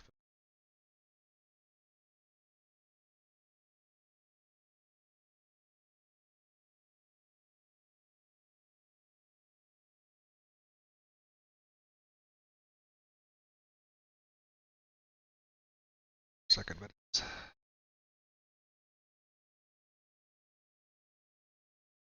Go.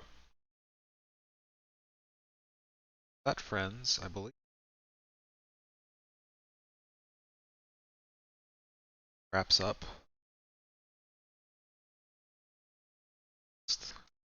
back down the road wheels. Drive sprocket down. Idler wheel. Done this. It's here. Obviously, I haven't painted them yet, but we'll do that later. Done the hole, done the torsion bars, got the idler arms on there, back points or whatever on there.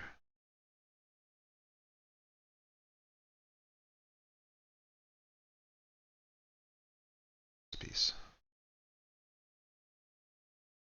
7.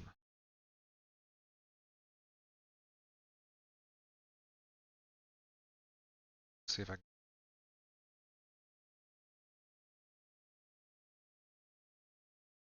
Come back to that for just a second. There, not putting the wheels on yet. That mounted, got this on there. Should be pretty good on there.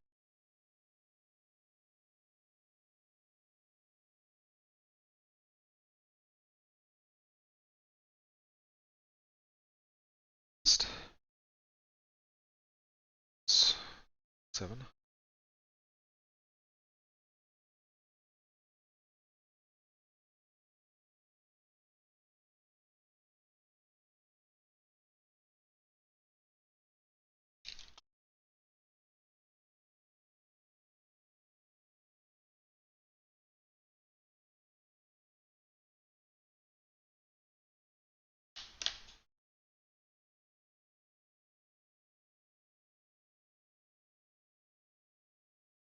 It's gonna be challenging.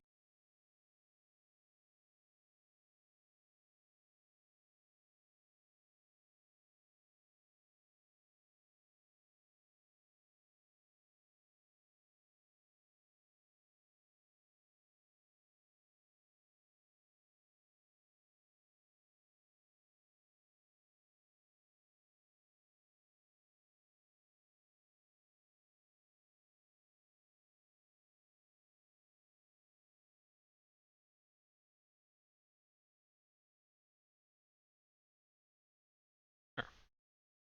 Oh, there was a gap there.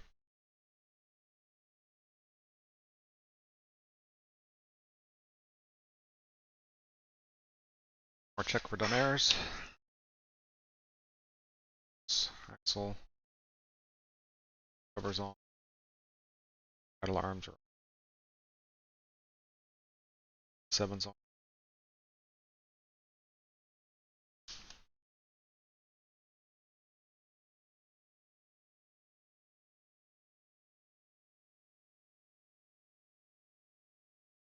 That concludes the lower hull.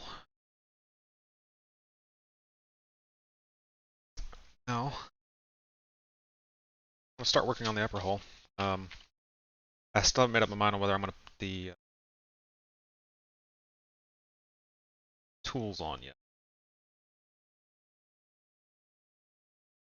The good news is I can put those on last.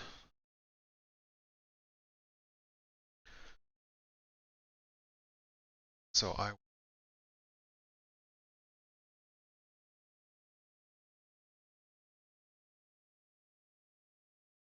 start that now. Let's see. C fret. We have C fret.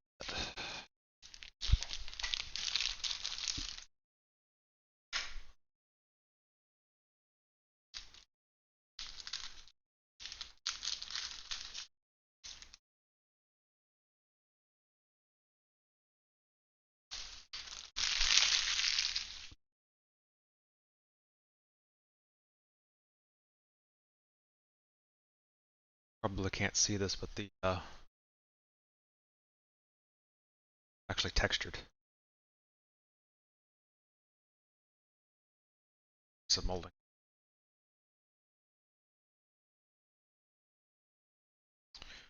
So, one side at a time.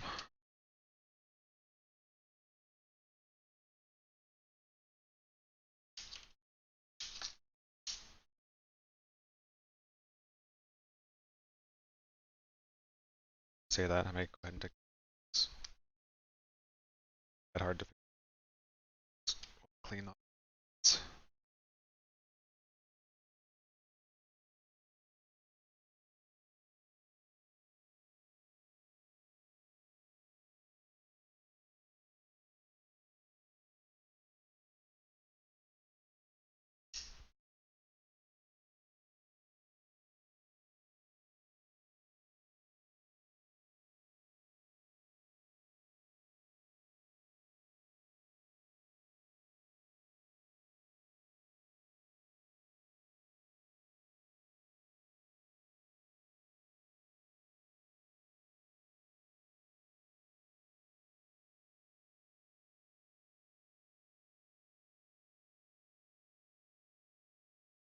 attachment points, but it's unsurprising given I tried to mold this and send the supports to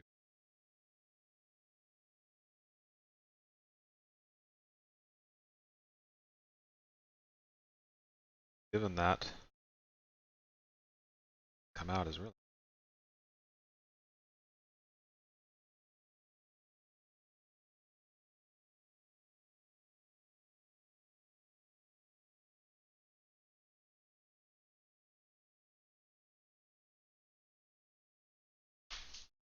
I think I'm just gonna go ahead and this off too.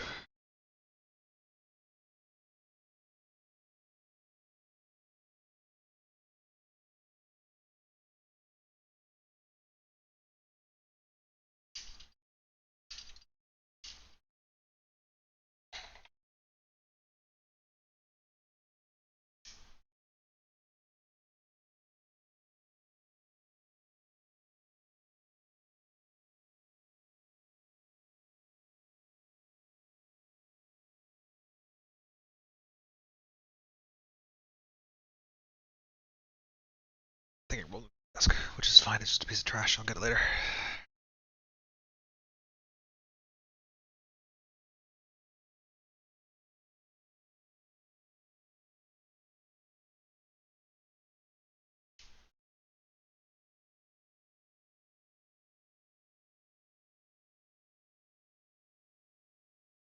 Actually seems to be a little it's because it's supposed to be. Got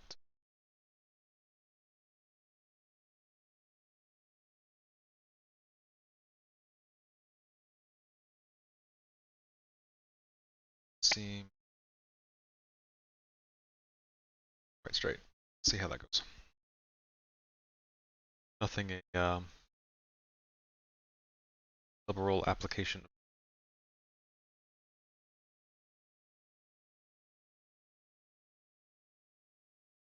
A little bit usually goes a long way, but sometimes isn't enough.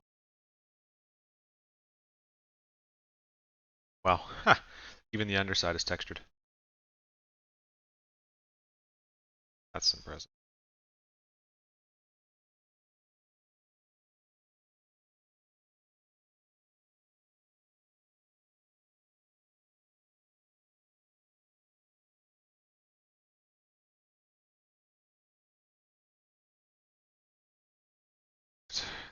Two halves. Now these are just what covers the crack, right? It's not the whole. Obviously.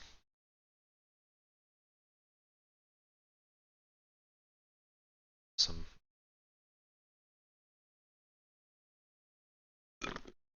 excuse me, some parts of it.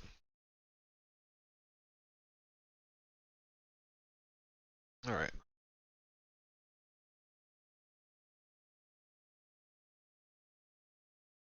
Slide it.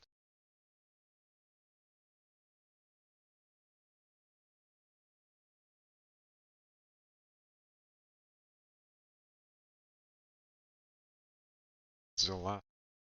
It's fret. I always like finishing off a fret. I can dispose of it out of the way.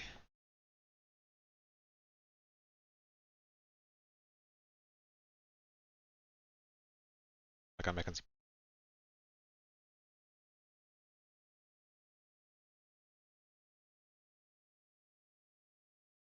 Check it very closely. I've accidentally done that before. Thought a fret was empty. Bye. This is all. It's good.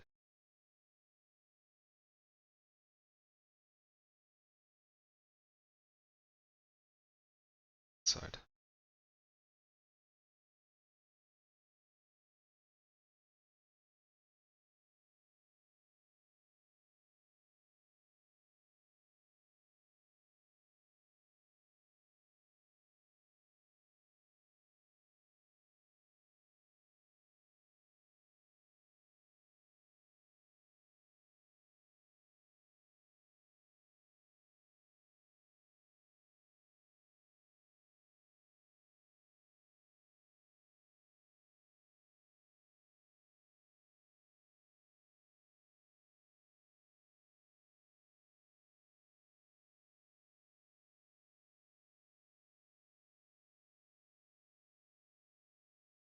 It's like that.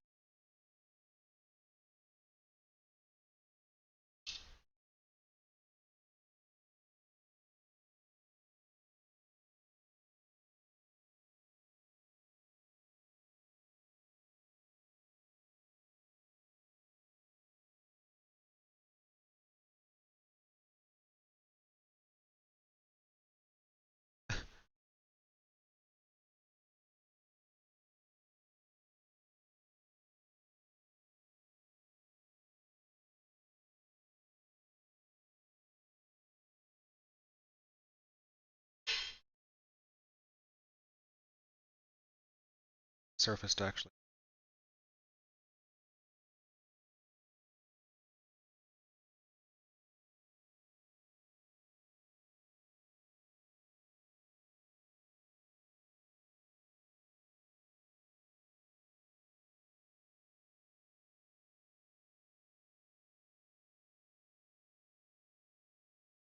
Said this on the last stream. So, you know, common to read about or see tanks, panthers and tigers, king tigers, and have you. I think that those were the most produced of armor for the in the war. I thought this was. Or StuG 3Gs.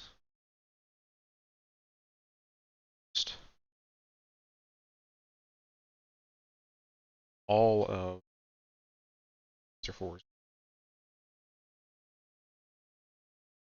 That's just of the G.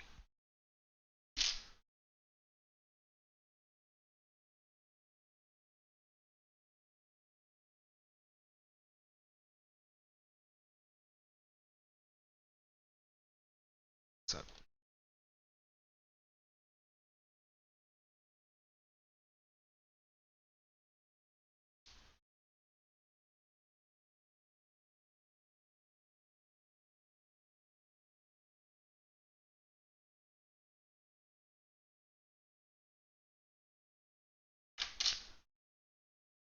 I didn't know that until I started reading this. It's actually second only to like a truck or a half track, I can't remember. It's more of the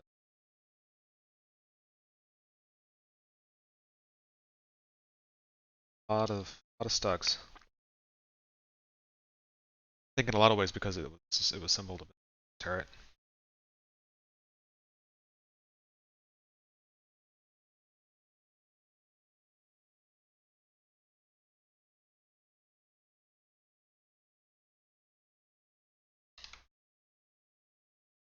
Nice and simple.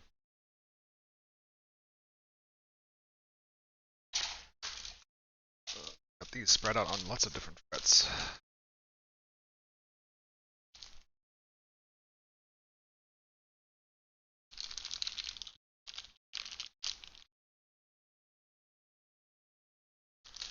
This is also quite interesting to me, how they choose how to mold what on what. It needs to be reasonably efficient.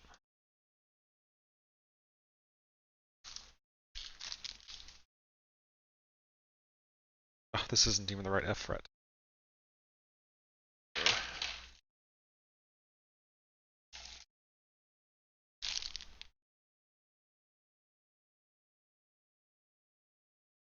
E,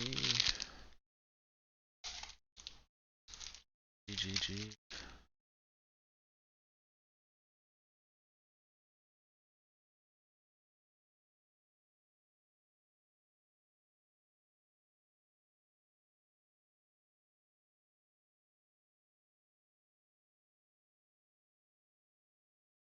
I saw those.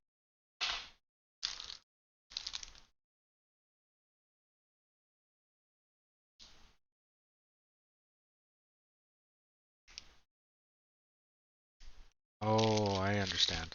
It's an assembly number, not a fret. Assembly numbers. assembly.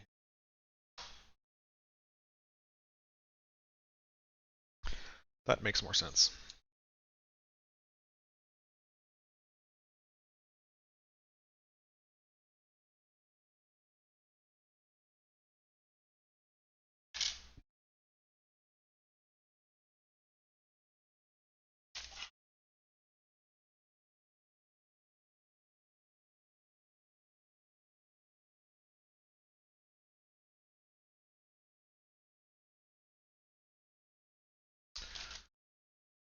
Bag go.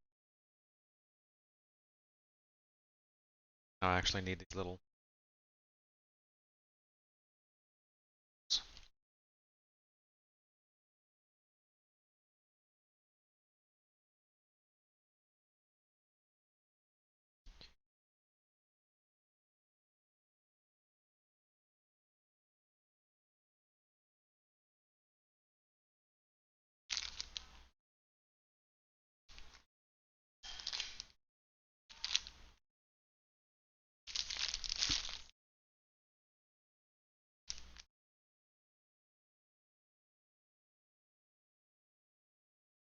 Many frets out. 2 frets out.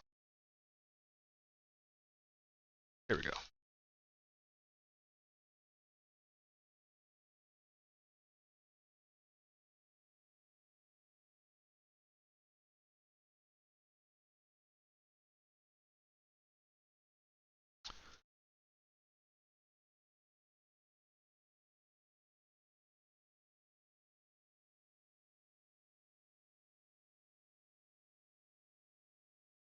Back.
All right. Fired.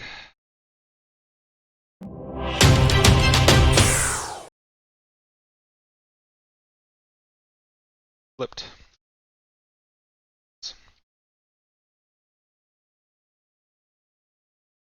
Several of those sub-assemblies I'm not gonna do yet, but because they're associated with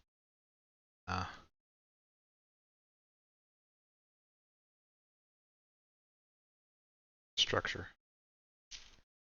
I still don't know attach the tools first or not.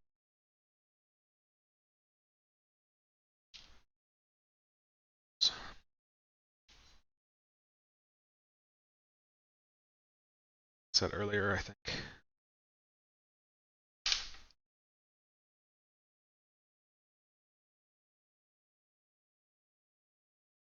Probably attach some of them.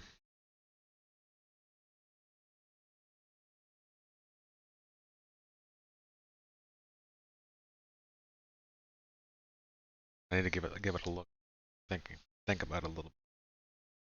Sherman, I think I did attach all of them to begin with. And it made painting tools themselves a little harder. But the nice thing was all the latches were painted at the same time as the hole. So it had the same color to it. You can mix the same can or the same bottle of paint into your airbrush, same proportions, and it seems like on different days it's slightly different. So when I'm painting things, it should be the same color, especially when they attach to one another.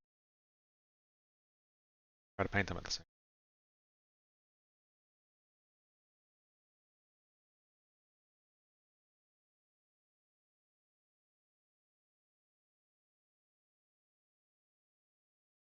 Otherwise, you get light color variations, and that's not so big a deal if they're not two parts that are close to one another, right on top of each other.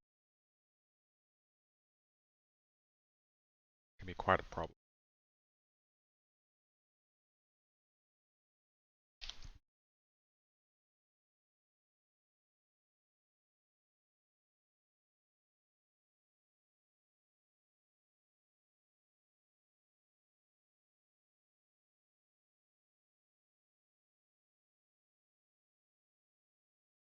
And so usually, if that happens, sometimes it's really hard to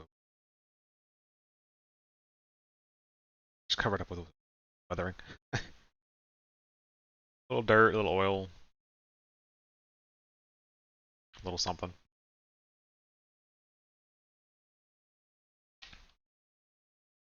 It's supposed to go on.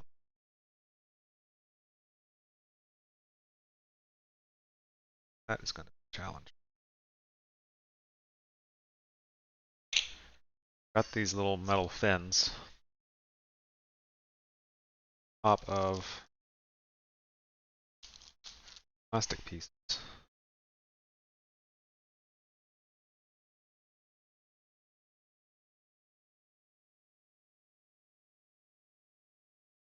I don't have a flat surface, I've got a round surface.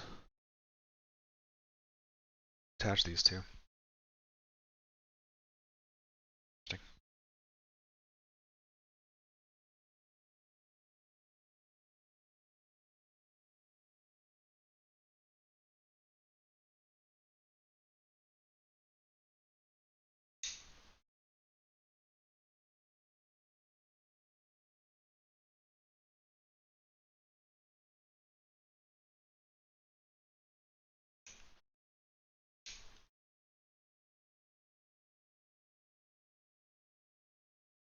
Instances where they photo etch to scale thickness, but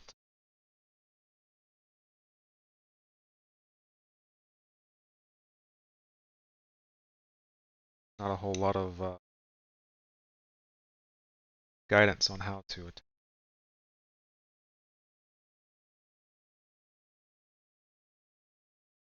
needs to be perpendicular to the other.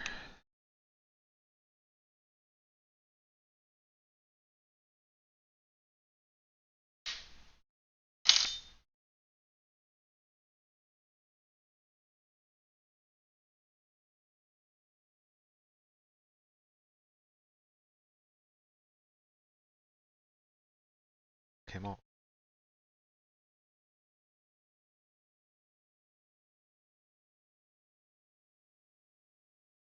Got to attach this plastic part.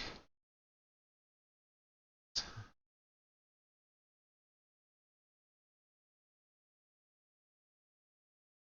will be a bit of a challenge. I'll do my best to get it on camera, but this is you'll have to be able to see what I'm doing.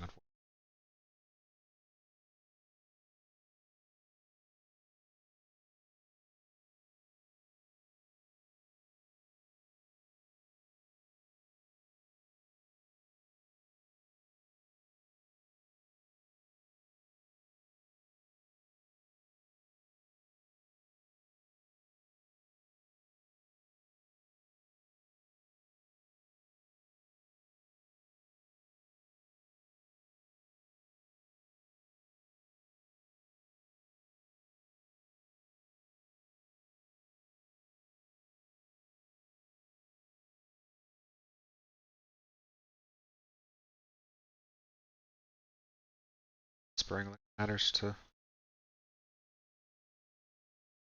quite easily.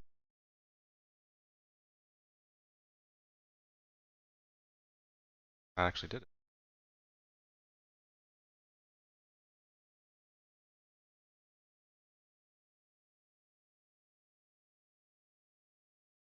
Huh. So very small. Be hard to see. Had to get the metal support on there. Yeah.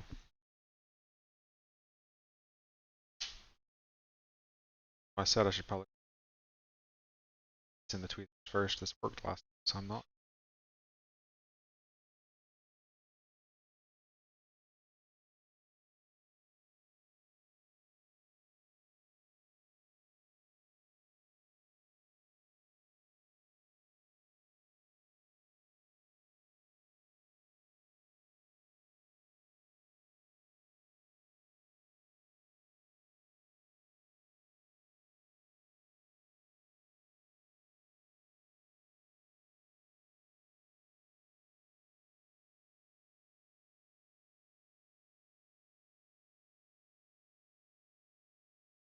There's no glue.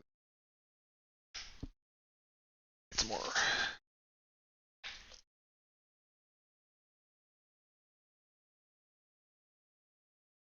They're gonna be using super glue because you can't use the other I usually use. It only binds plastic. Binding metal. Plastic.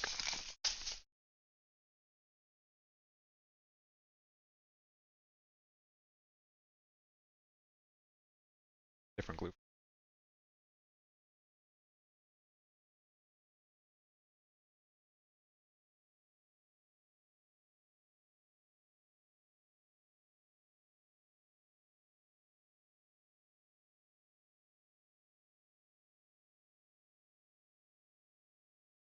This is definitely a scenario in which I'd like faster setting.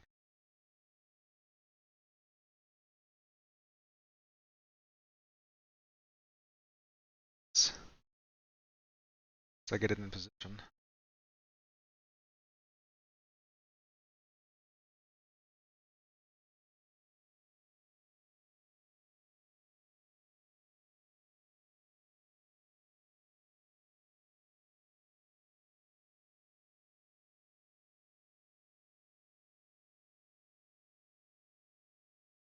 Just I don't really have a guide or an intention to sub with eyeball.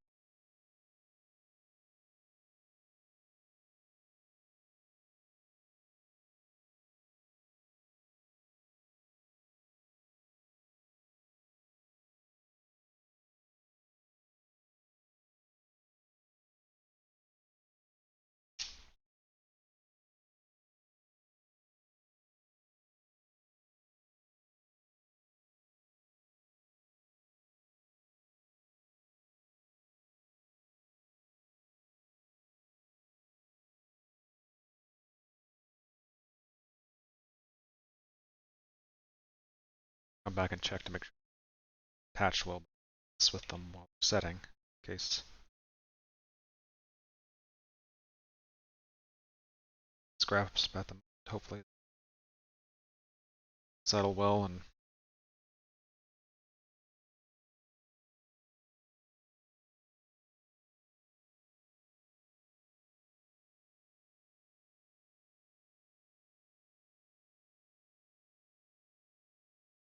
spring, disturb, super glue.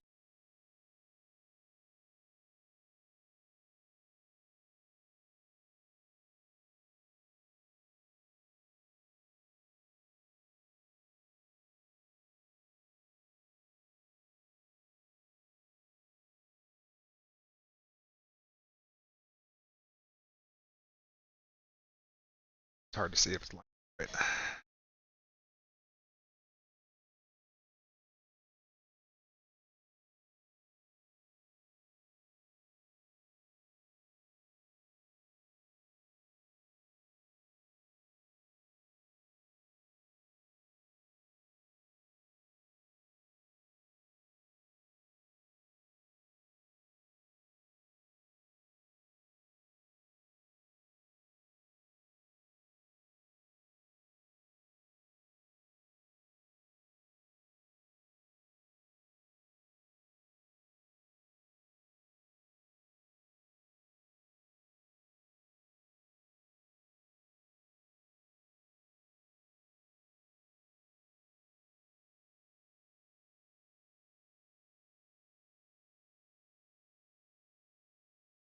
Sweet.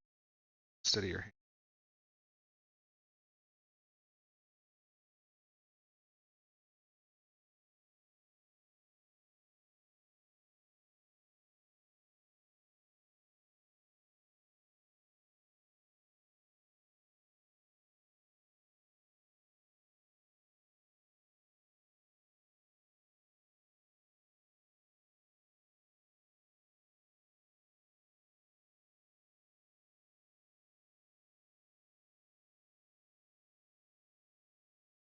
But don't.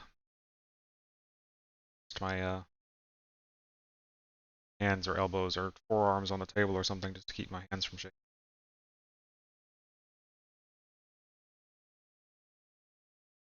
As much. Still shake. Bad.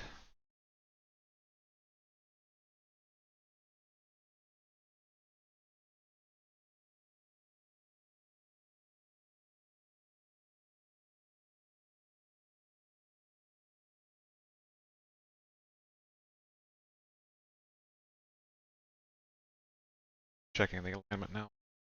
Now that they've tried a little bit. Must be on there pretty good because I dropped it.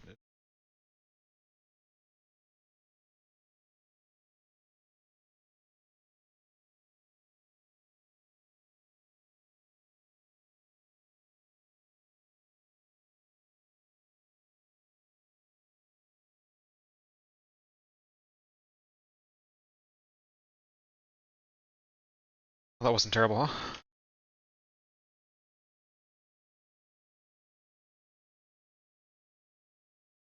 Like we have two side.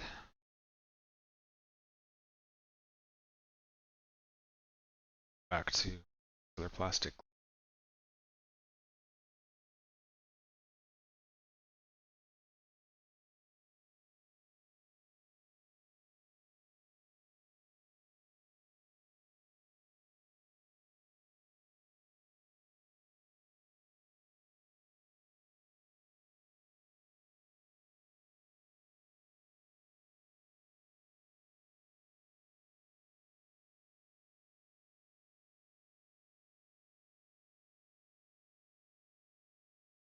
Handled in super glue.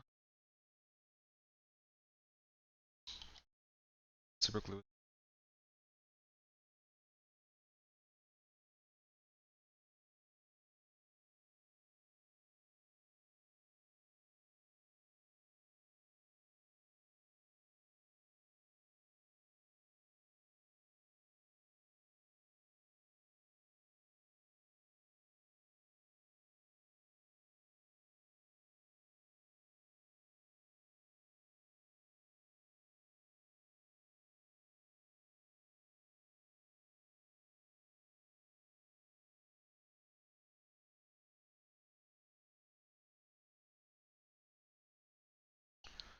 the plastic glue, I don't have as much about accidentally.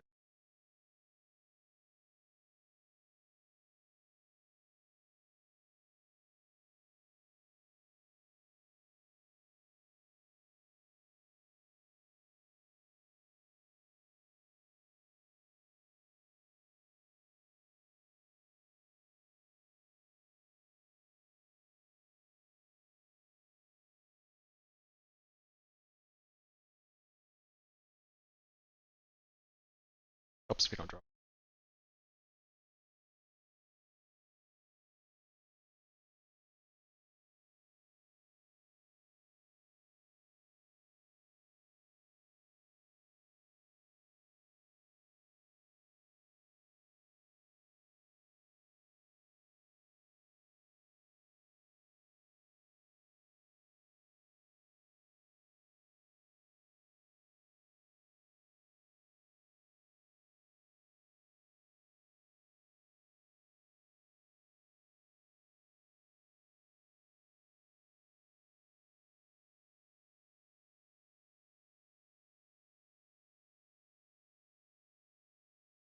Get later in my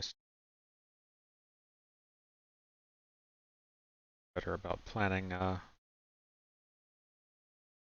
say,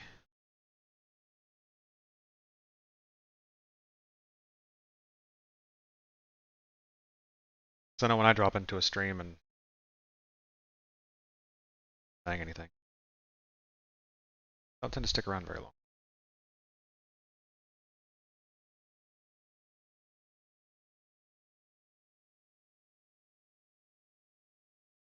Certainly don't expect of crowds or anything.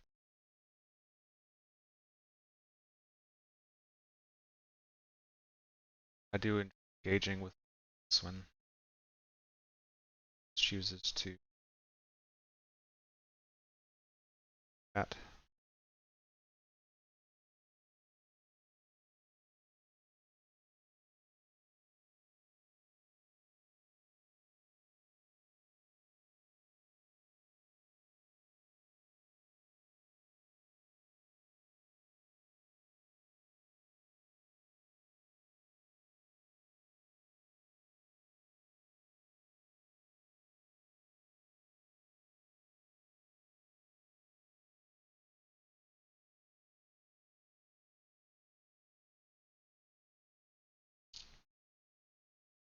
Since I seem to be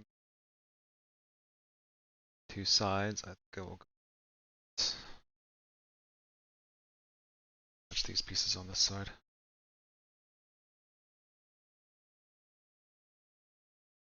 Still one left on this fret. I need to figure out where it goes.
That side went on because I was faster set on the side that on the outset rather than slower setting solution.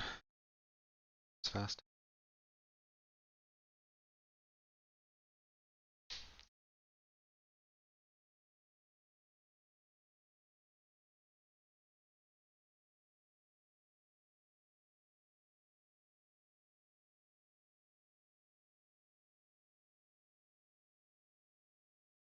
A lot of the pieces here are the tools. We can add though. Thinking about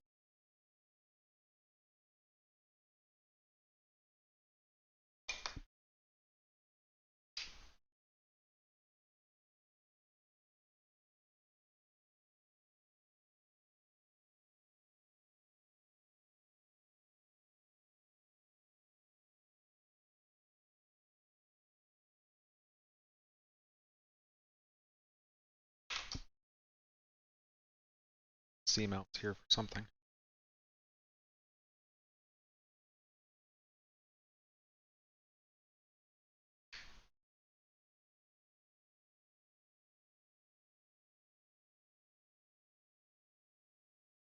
Probably that it's in.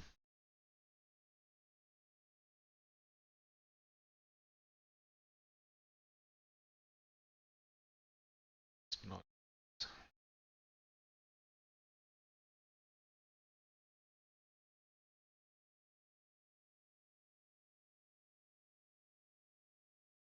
hard. Not even really getting into focus there.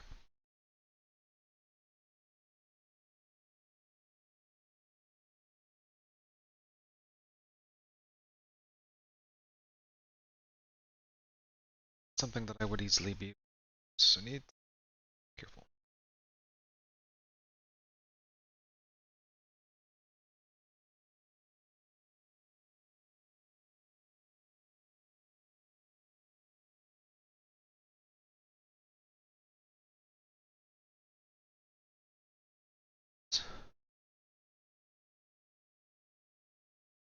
Dragon plastic. It's pretty soft. Easy to have small parts like this. Risk of them off into the.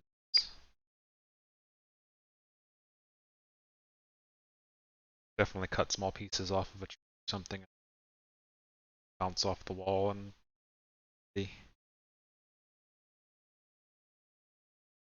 never to be seen again.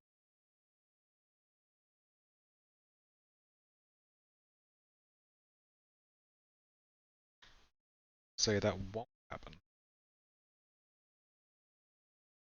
or I will lose something.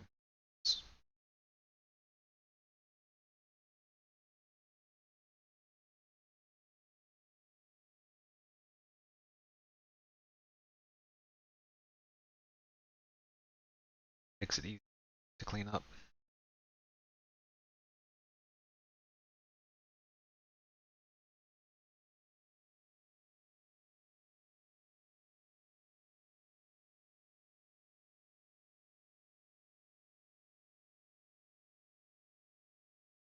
It's for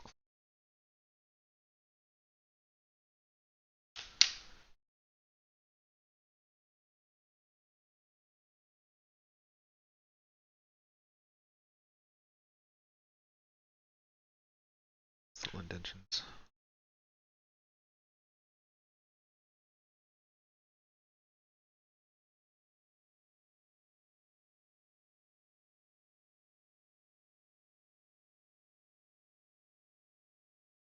Locator pin sighted. Particular direction.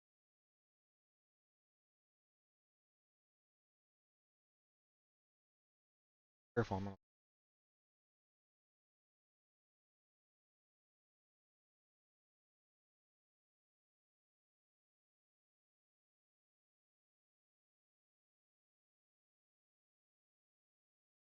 It's probably not to scale.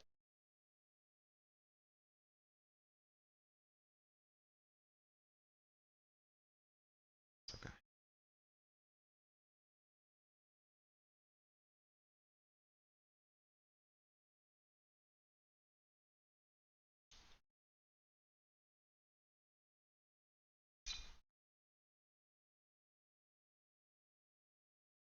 Yeah, the dog's still out.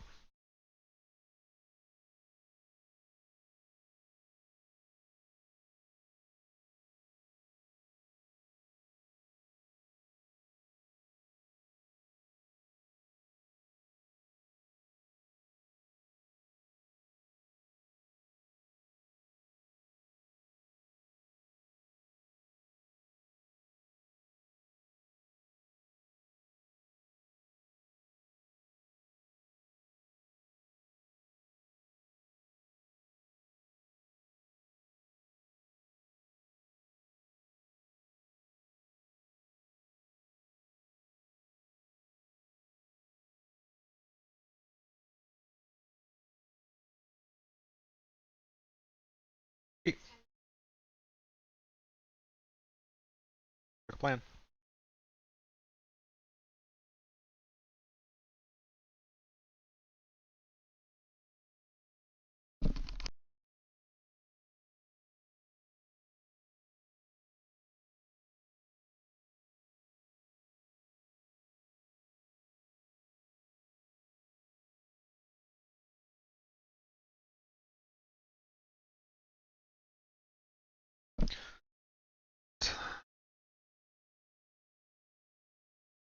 Hooks on yet?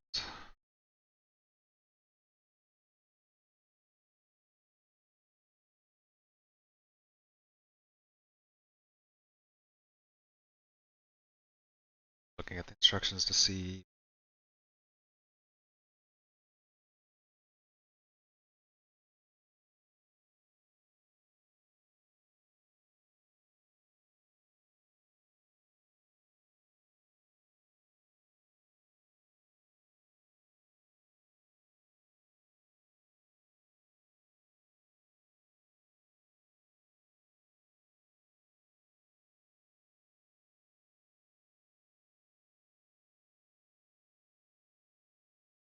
Got a couple pieces that I need.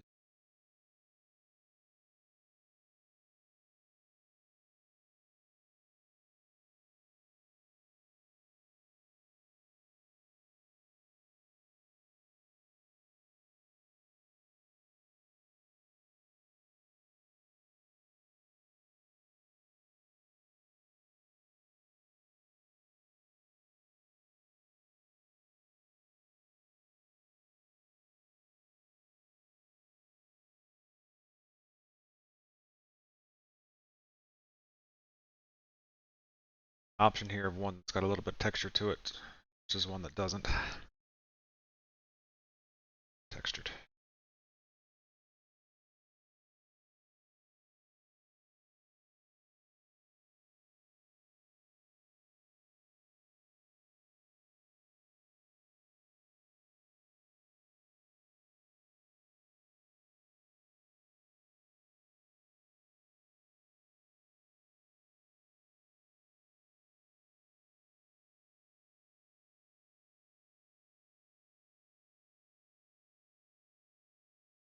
Side definitely.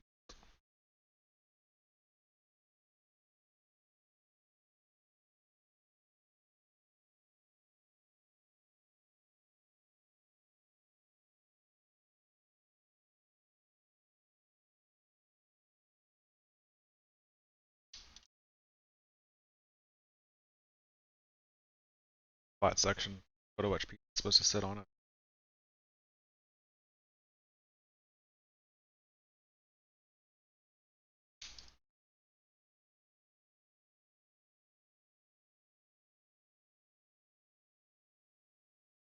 That.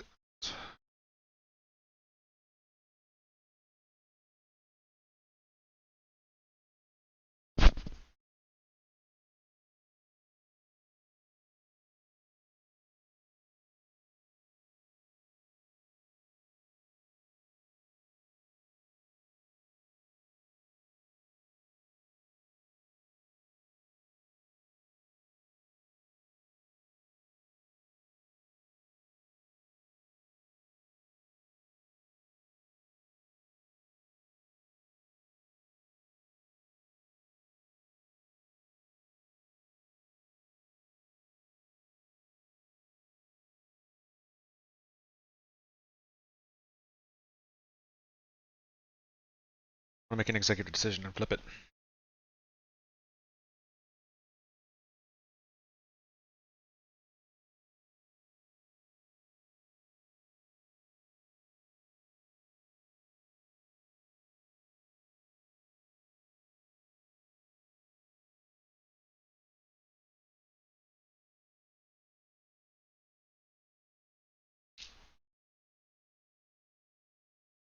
So,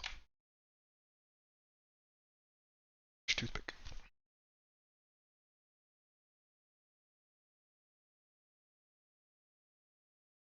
My blood.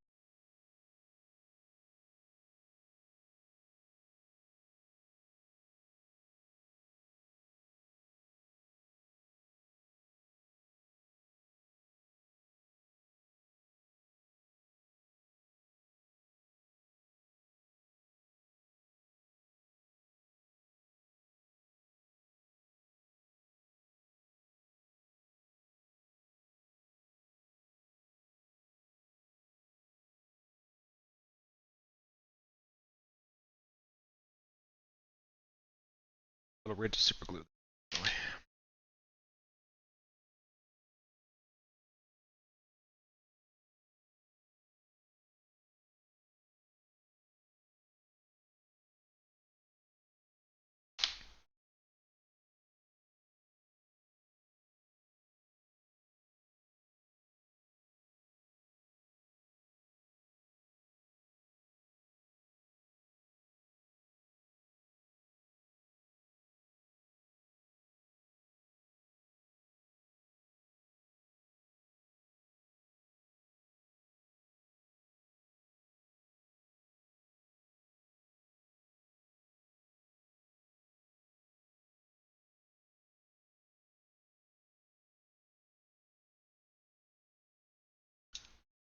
Too fast now.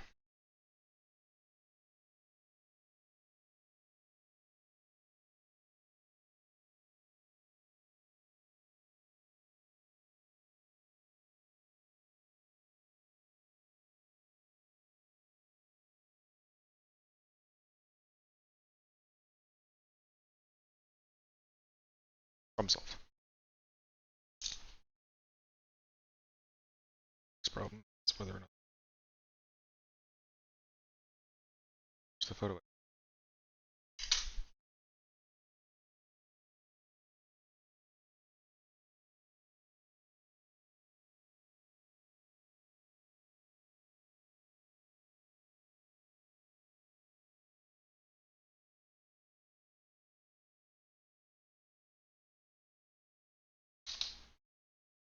See.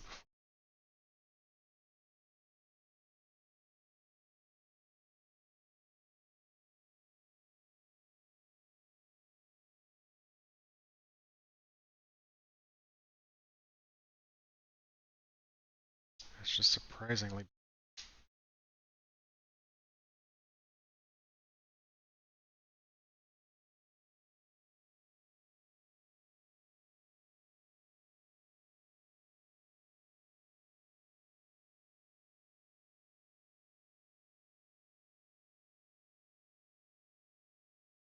Just have these little bit of bend in a few places. Not supposed to.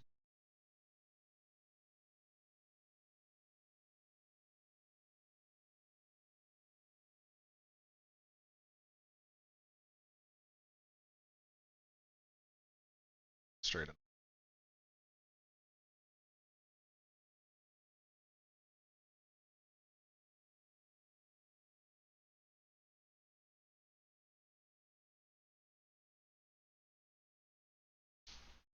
It's annoying.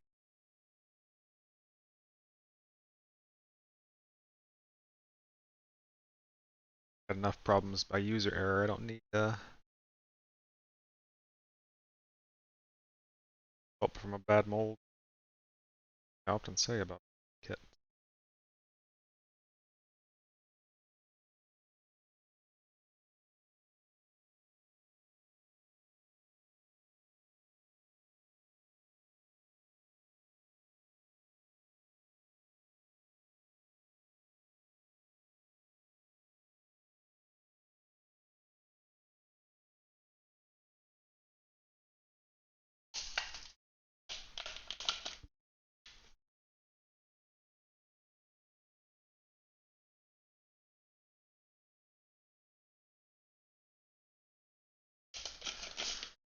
I want to add a little extra glue that I might not normally do this time, just because the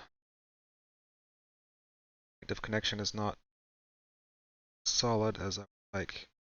A bit of a bend in the plastic. Should not be.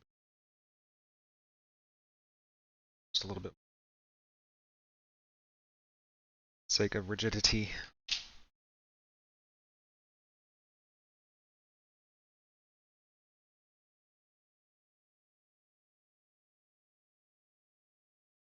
Second miss for drag is not having locating pins for that front applique armor.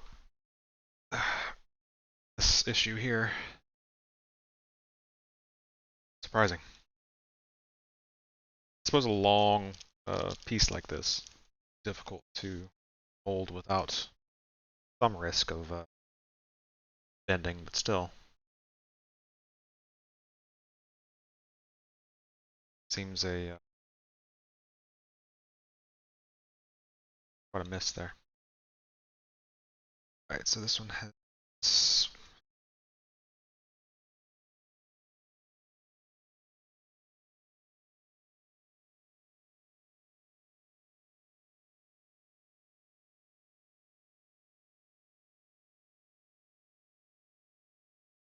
it doesn't to be, so I'm just going to take the other one.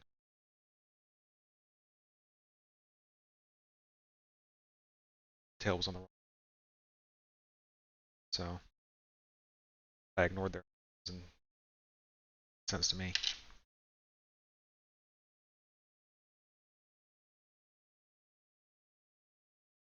Which probably means I am wrong, but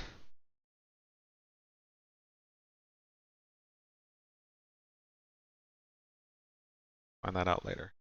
Episode.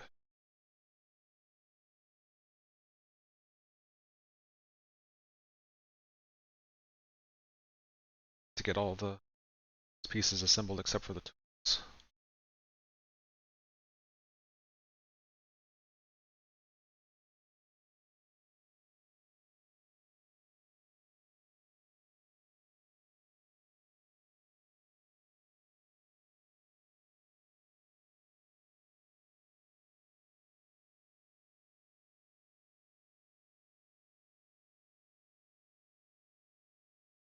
This is nice. It's giving us structure for the full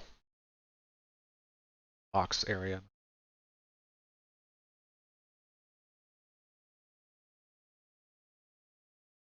So I attach this, it's all bent to hell.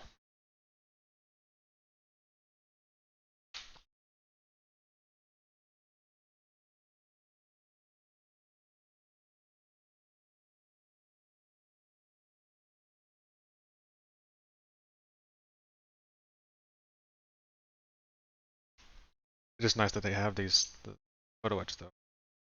It's the scale thickness.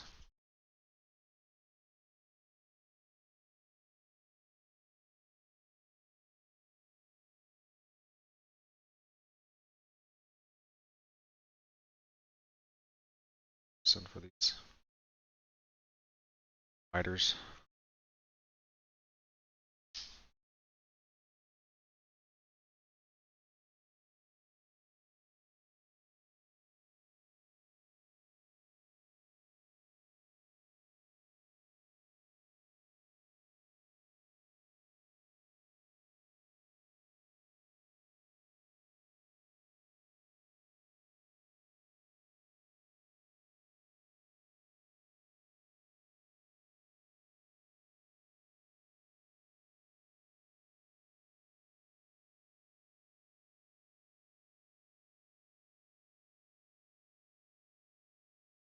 Quite careful handling these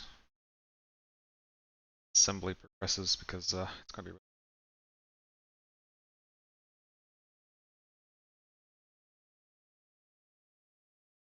that.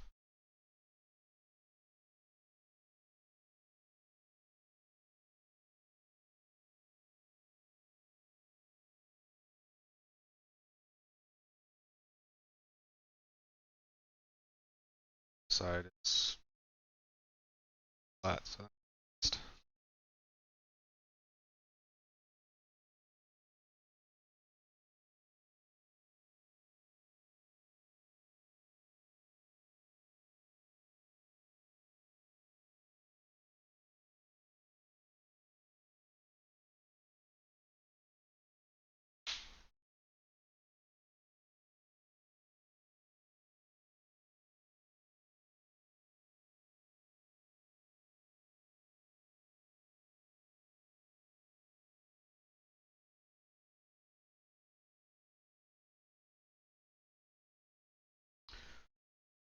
Didn't see the first episode. Uploading it to YouTube later. Yesterday. Takes about high res. Properly get encoded. Low res version so crappy that I don't bother. Done.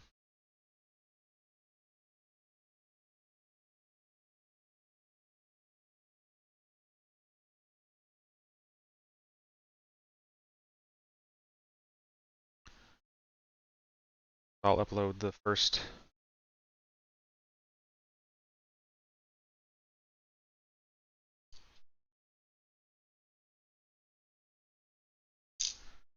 day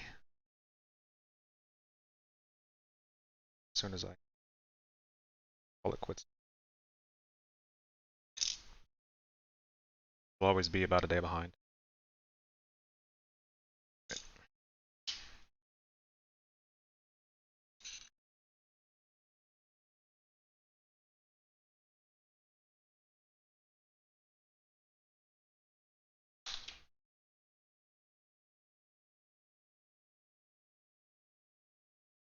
But you can find it, or will be able to find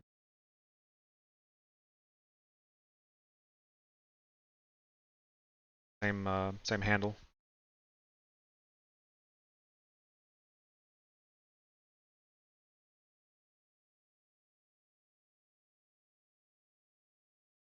See how this started yesterday.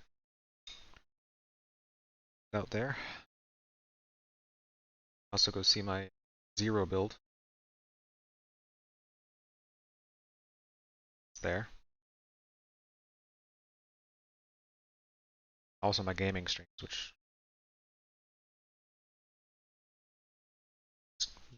to admit is likely a different audience. Curious, those are there.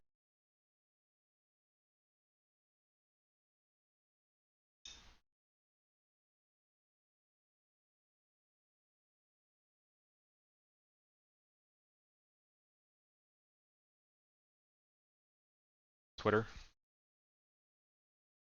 So that is if I do it very often. So I usually at least tweet saying I'm going live.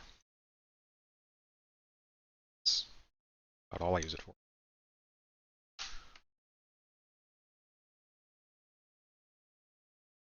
See that?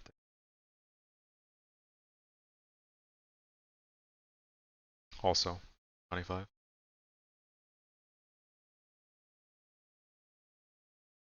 We might want to land on a name.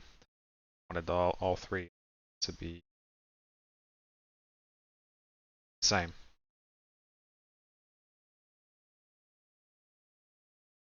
Took me a while to find a name that I liked that wasn't already taken.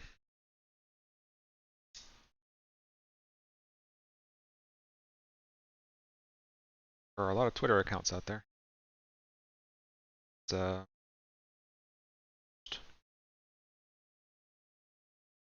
taken.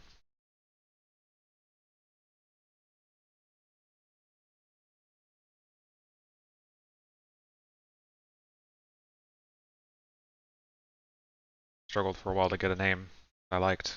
I wanted the consistency. Just make it a little easier on whoever, if anyone, followed one place or the other.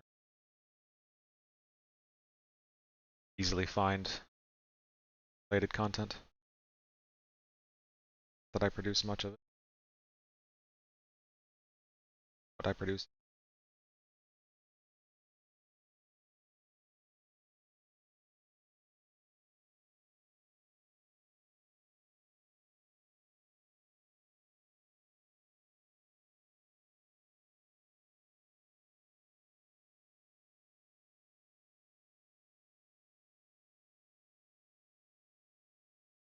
So I said this last stream. This is likely to be a weekend thing. My day streams are right now dedicated to gaming.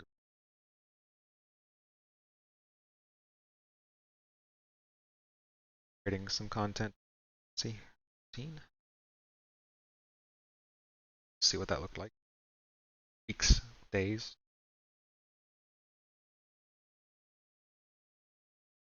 So this will probably be a weekend thing. So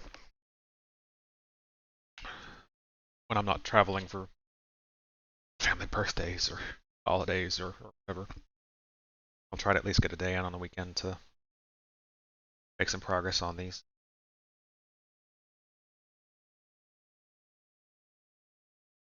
But because it's likely to be somewhat inconsistent, if you want to update it so when this goes live and whatnot, you might want to follow here on wherever, get those announcements.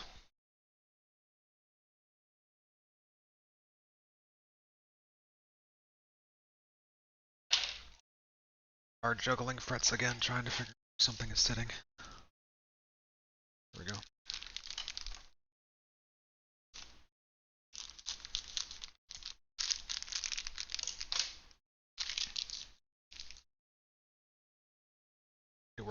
It's organized again.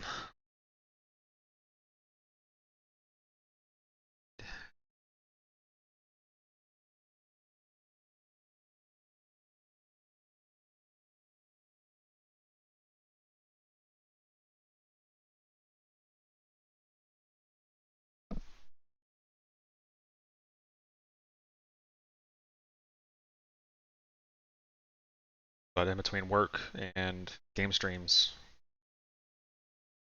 you know, having to be an adult.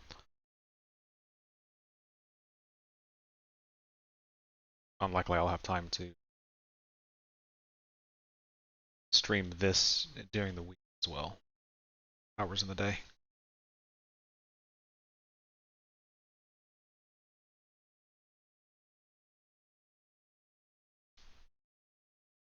But this way at least I can kind of compartmentalize the so this will be weekend. Gaming streams actually are a little bit of both weekend and week.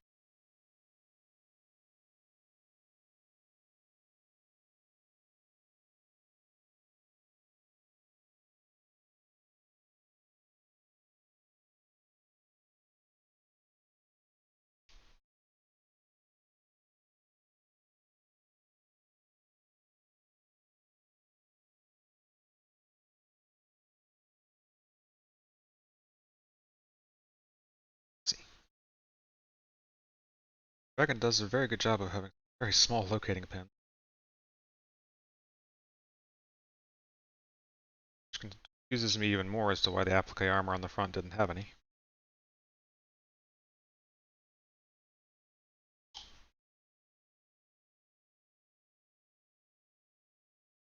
Here we have two very small pieces. Dropped. Very small pieces that came together. They had locating pins. Again, why the applique armor in the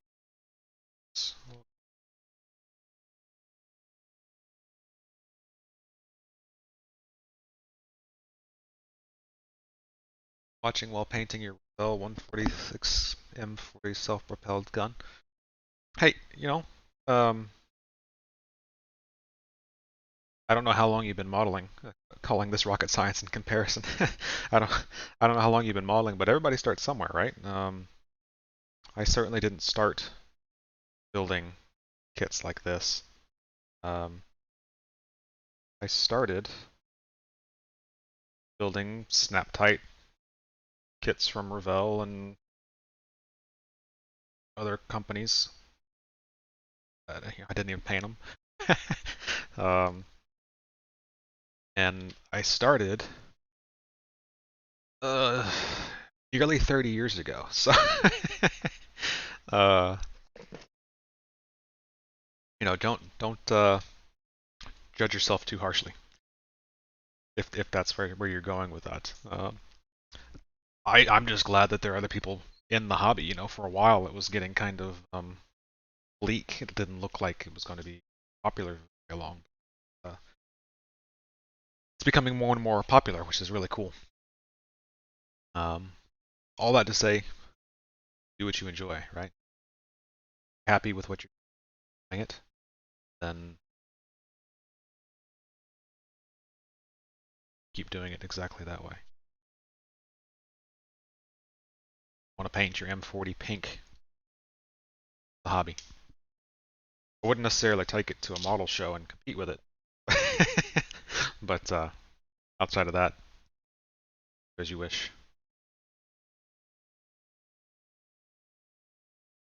I have actually an option here for this little compressor, this tank, whatever this is. I can put it in different angles.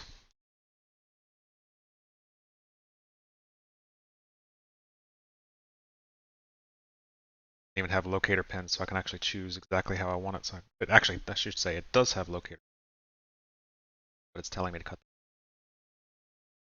Let's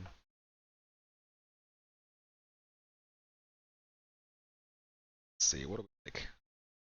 You can do it diagonally or parallel with the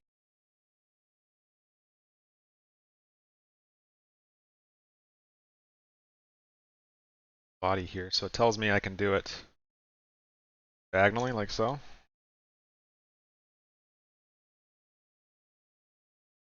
Or I can do it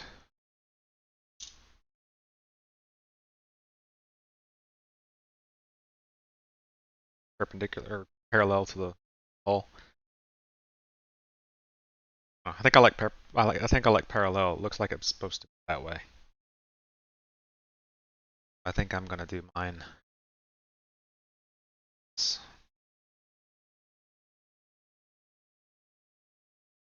Dimmadog, how long have you been modeling?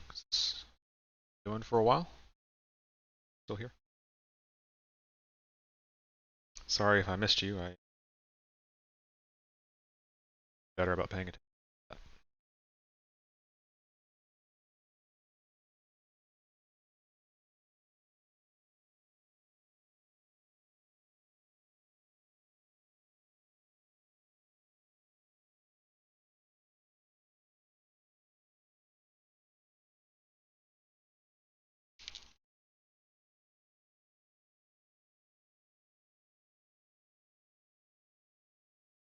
The detail, yeah. So you know, there are even more detailed kits than this. So this one does not have a full interior, for instance. So it's likely that my hatches closed. You can buy kits, even of this subject, this a StuG like this, um, that have full interiors and everything, all the detail you could possibly want, and then some. Or you could buy aftermarket components to add to them. Really, model hobby, sky's kind of the limit. It does not settle.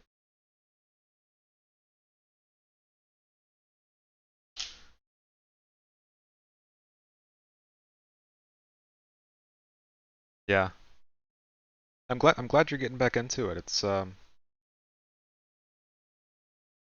something I've long enjoyed. Like I said, I'm glad to see other people.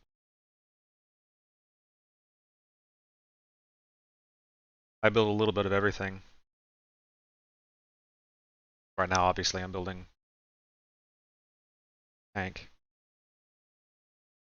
Armored gun, I should say. It's not actually a tank. Gun.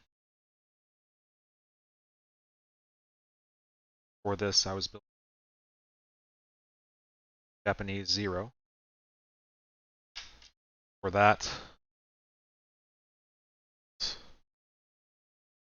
a sports car. For that, I built a destroyer. So it's kind of whatever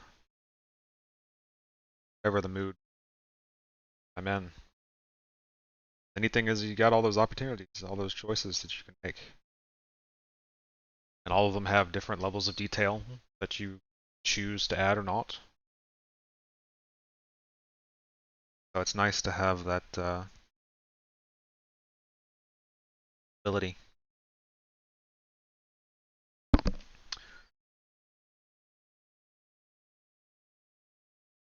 I think I am going to add some of the tools. I didn't think I was going to.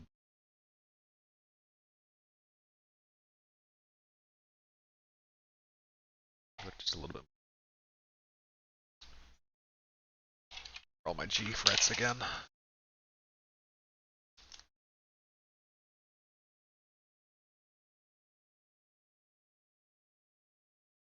Frets that are G. Which one?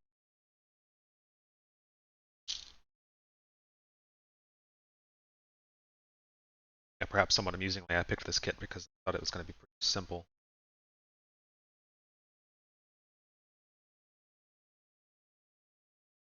And compared to some of my other options, it is.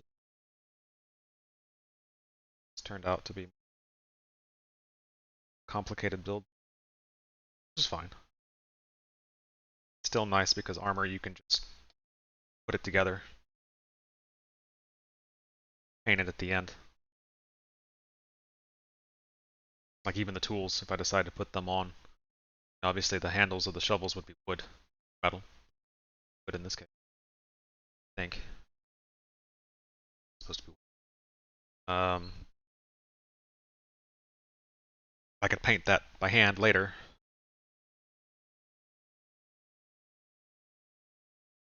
Not have to worry about go on there. Not have to worry about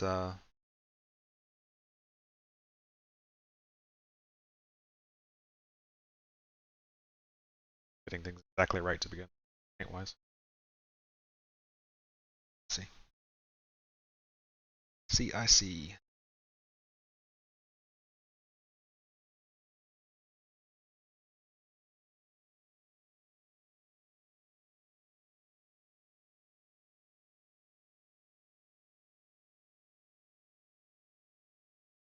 I have some friends that are really into building Gundams and things like that.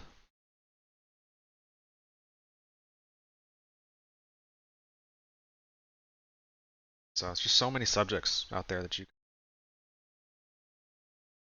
even if you just restrict yourself to,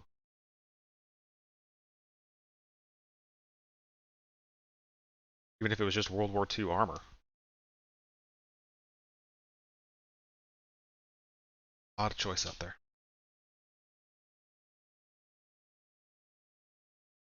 Different companies with different molds, accurate in different respects, or levels of detail. I pick and choose based on like. Some come with photo etch, some don't. I know this a couple times, but this one actually comes with these are my tracks. I have to assemble them by hand, one at a time. That allows me to have perfect sag in between the running wheels, the idlers and such. Because German tracks were not taut all the time. They actually had flex to them. Um, but it's nice to be able to have that detail if you want it, and you're crazy, like actually sit there through putting all that together.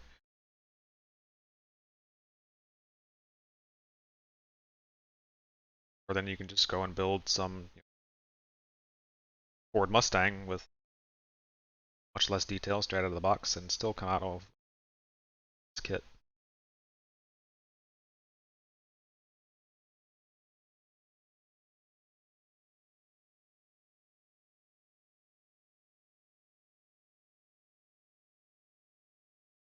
You do most of your painting by hand?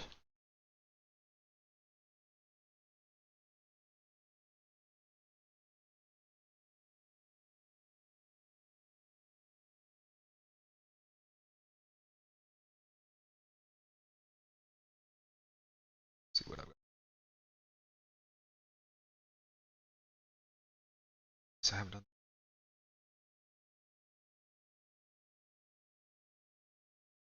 this on there.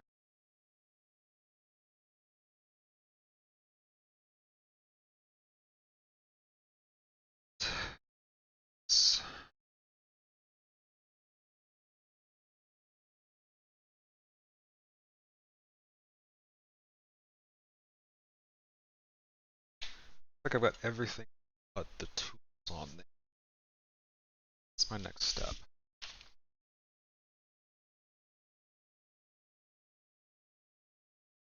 Next step is actually starting in on the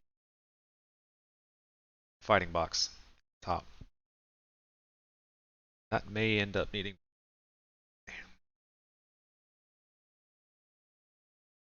because I don't really want to start that and find myself stopping partway.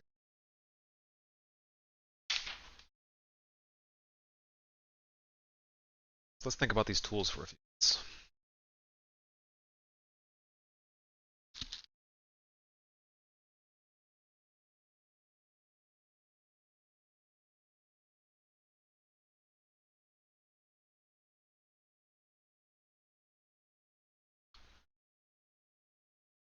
Z.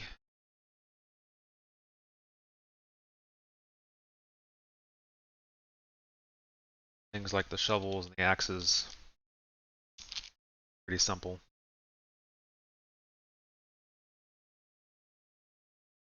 Interesting that I have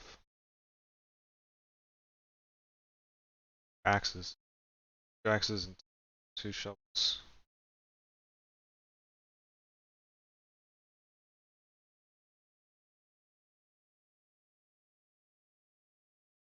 Of the kit.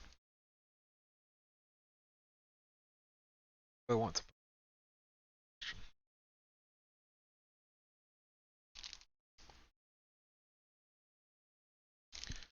I will put them, except perhaps the toe line.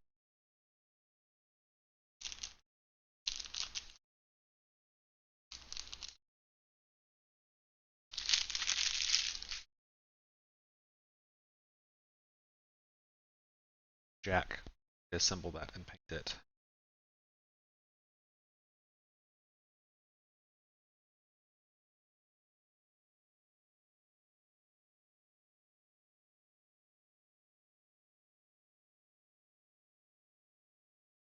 So let's see. 60. This guy.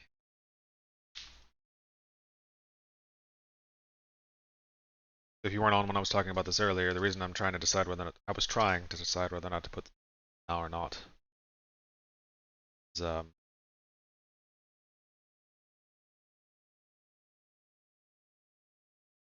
putting them on now. I paint the whole color. The attachments points where these tie down,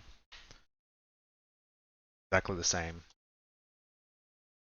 color. If I do it later, then I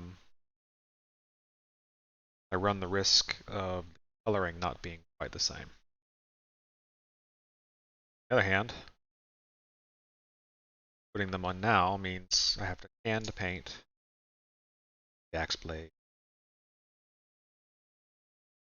wood for the handles, and that I could.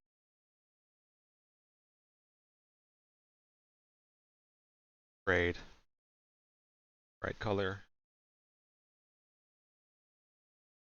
but did this on my Sherman, worked pretty well.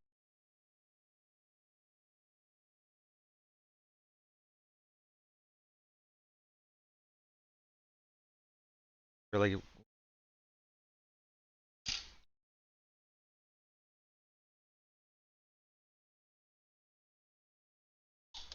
latches and whatnot, same coloring.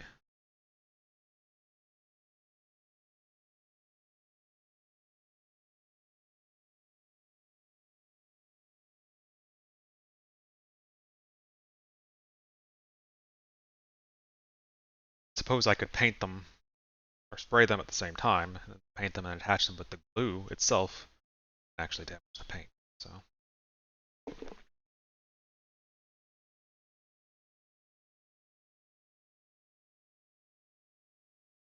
but I have now committed myself.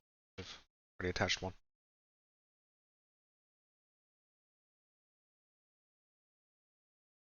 Matter. So let's get the shovel. It's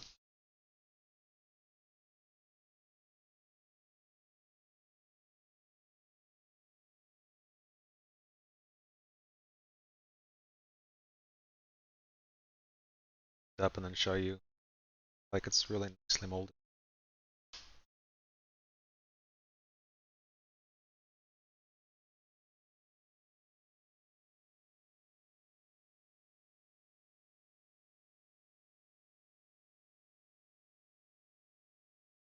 Handle this. I will paint wood. Instructions. I like the contrast of the handle. Look how skinny that is. Nicely molded. What I'll show you, watching, not today, but I'll show you is how to oil paint to make a wood grain effect. Something as small as this.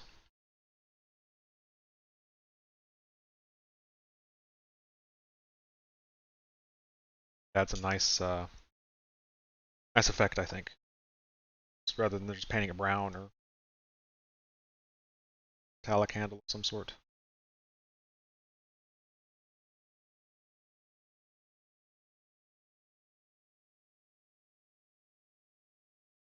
So we'll do that much later. Gotta get the whole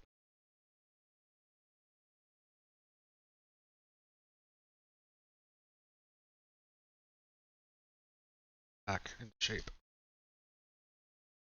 Let's see, what is it? 64. So when I get to that, talk about how to do that. Some oil paints. That, and we'll do, it's called oil pen wash. It's basically a way to keep the paint from looking all the same color. Find if sometimes, always, sometimes when you look at a model that's built and say it's painted olive drab, the whole thing is olive drab. It actually looks less real, even though the real thing probably looks. Paint isn't perfectly consistent all the way. There are ways to use oil paints to create some variation in the paint color. Be done after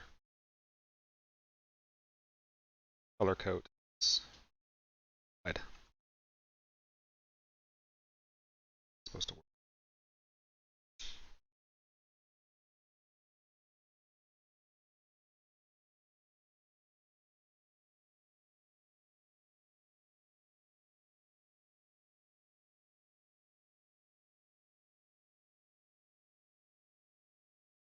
Oh, it's raised.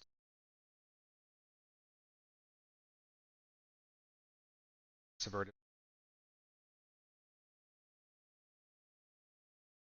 It's me not paying attention.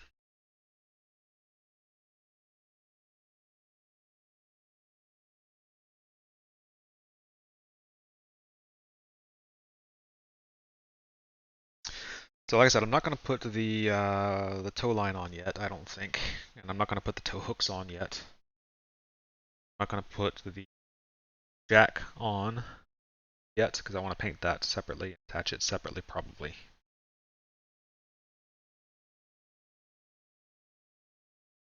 Could go ahead and put the lower half of the attachments on, latches on, but that.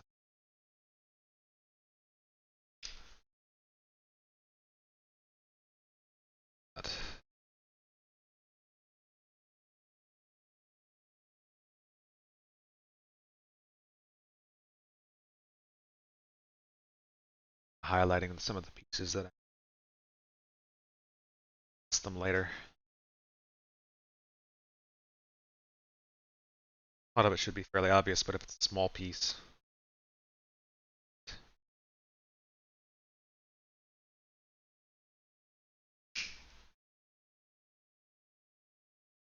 So, coming up on the 3.5 hour mark. Butt's getting a little tired. I think we might wrap it up here. So we got a good bit done today. And when you saw, we got the all the exhaust components taken care of here on the back and attached. Great attached. Protective covers added. We added these latches here for tow lines. We added a few details on the hull. Got the lower hull. Previously, we'd done all the road wheels. That was from yesterday. And then today we got 2 track covers taken care of. So these will sit side like so. Side, of course. They'll attach to the main hull. And so next time, I may change my mind and attach the tow line. I don't know. I have to think about that some more. That's a large surface that needs painted and weathered. I might wait. But after that, we can start working on the top of the structure.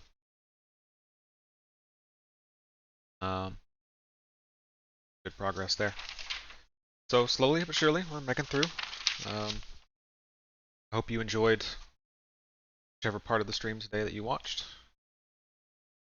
As I've said, you can catch me here, of course. But I'm also on YouTube, Twitter. Same, I'm Johnny.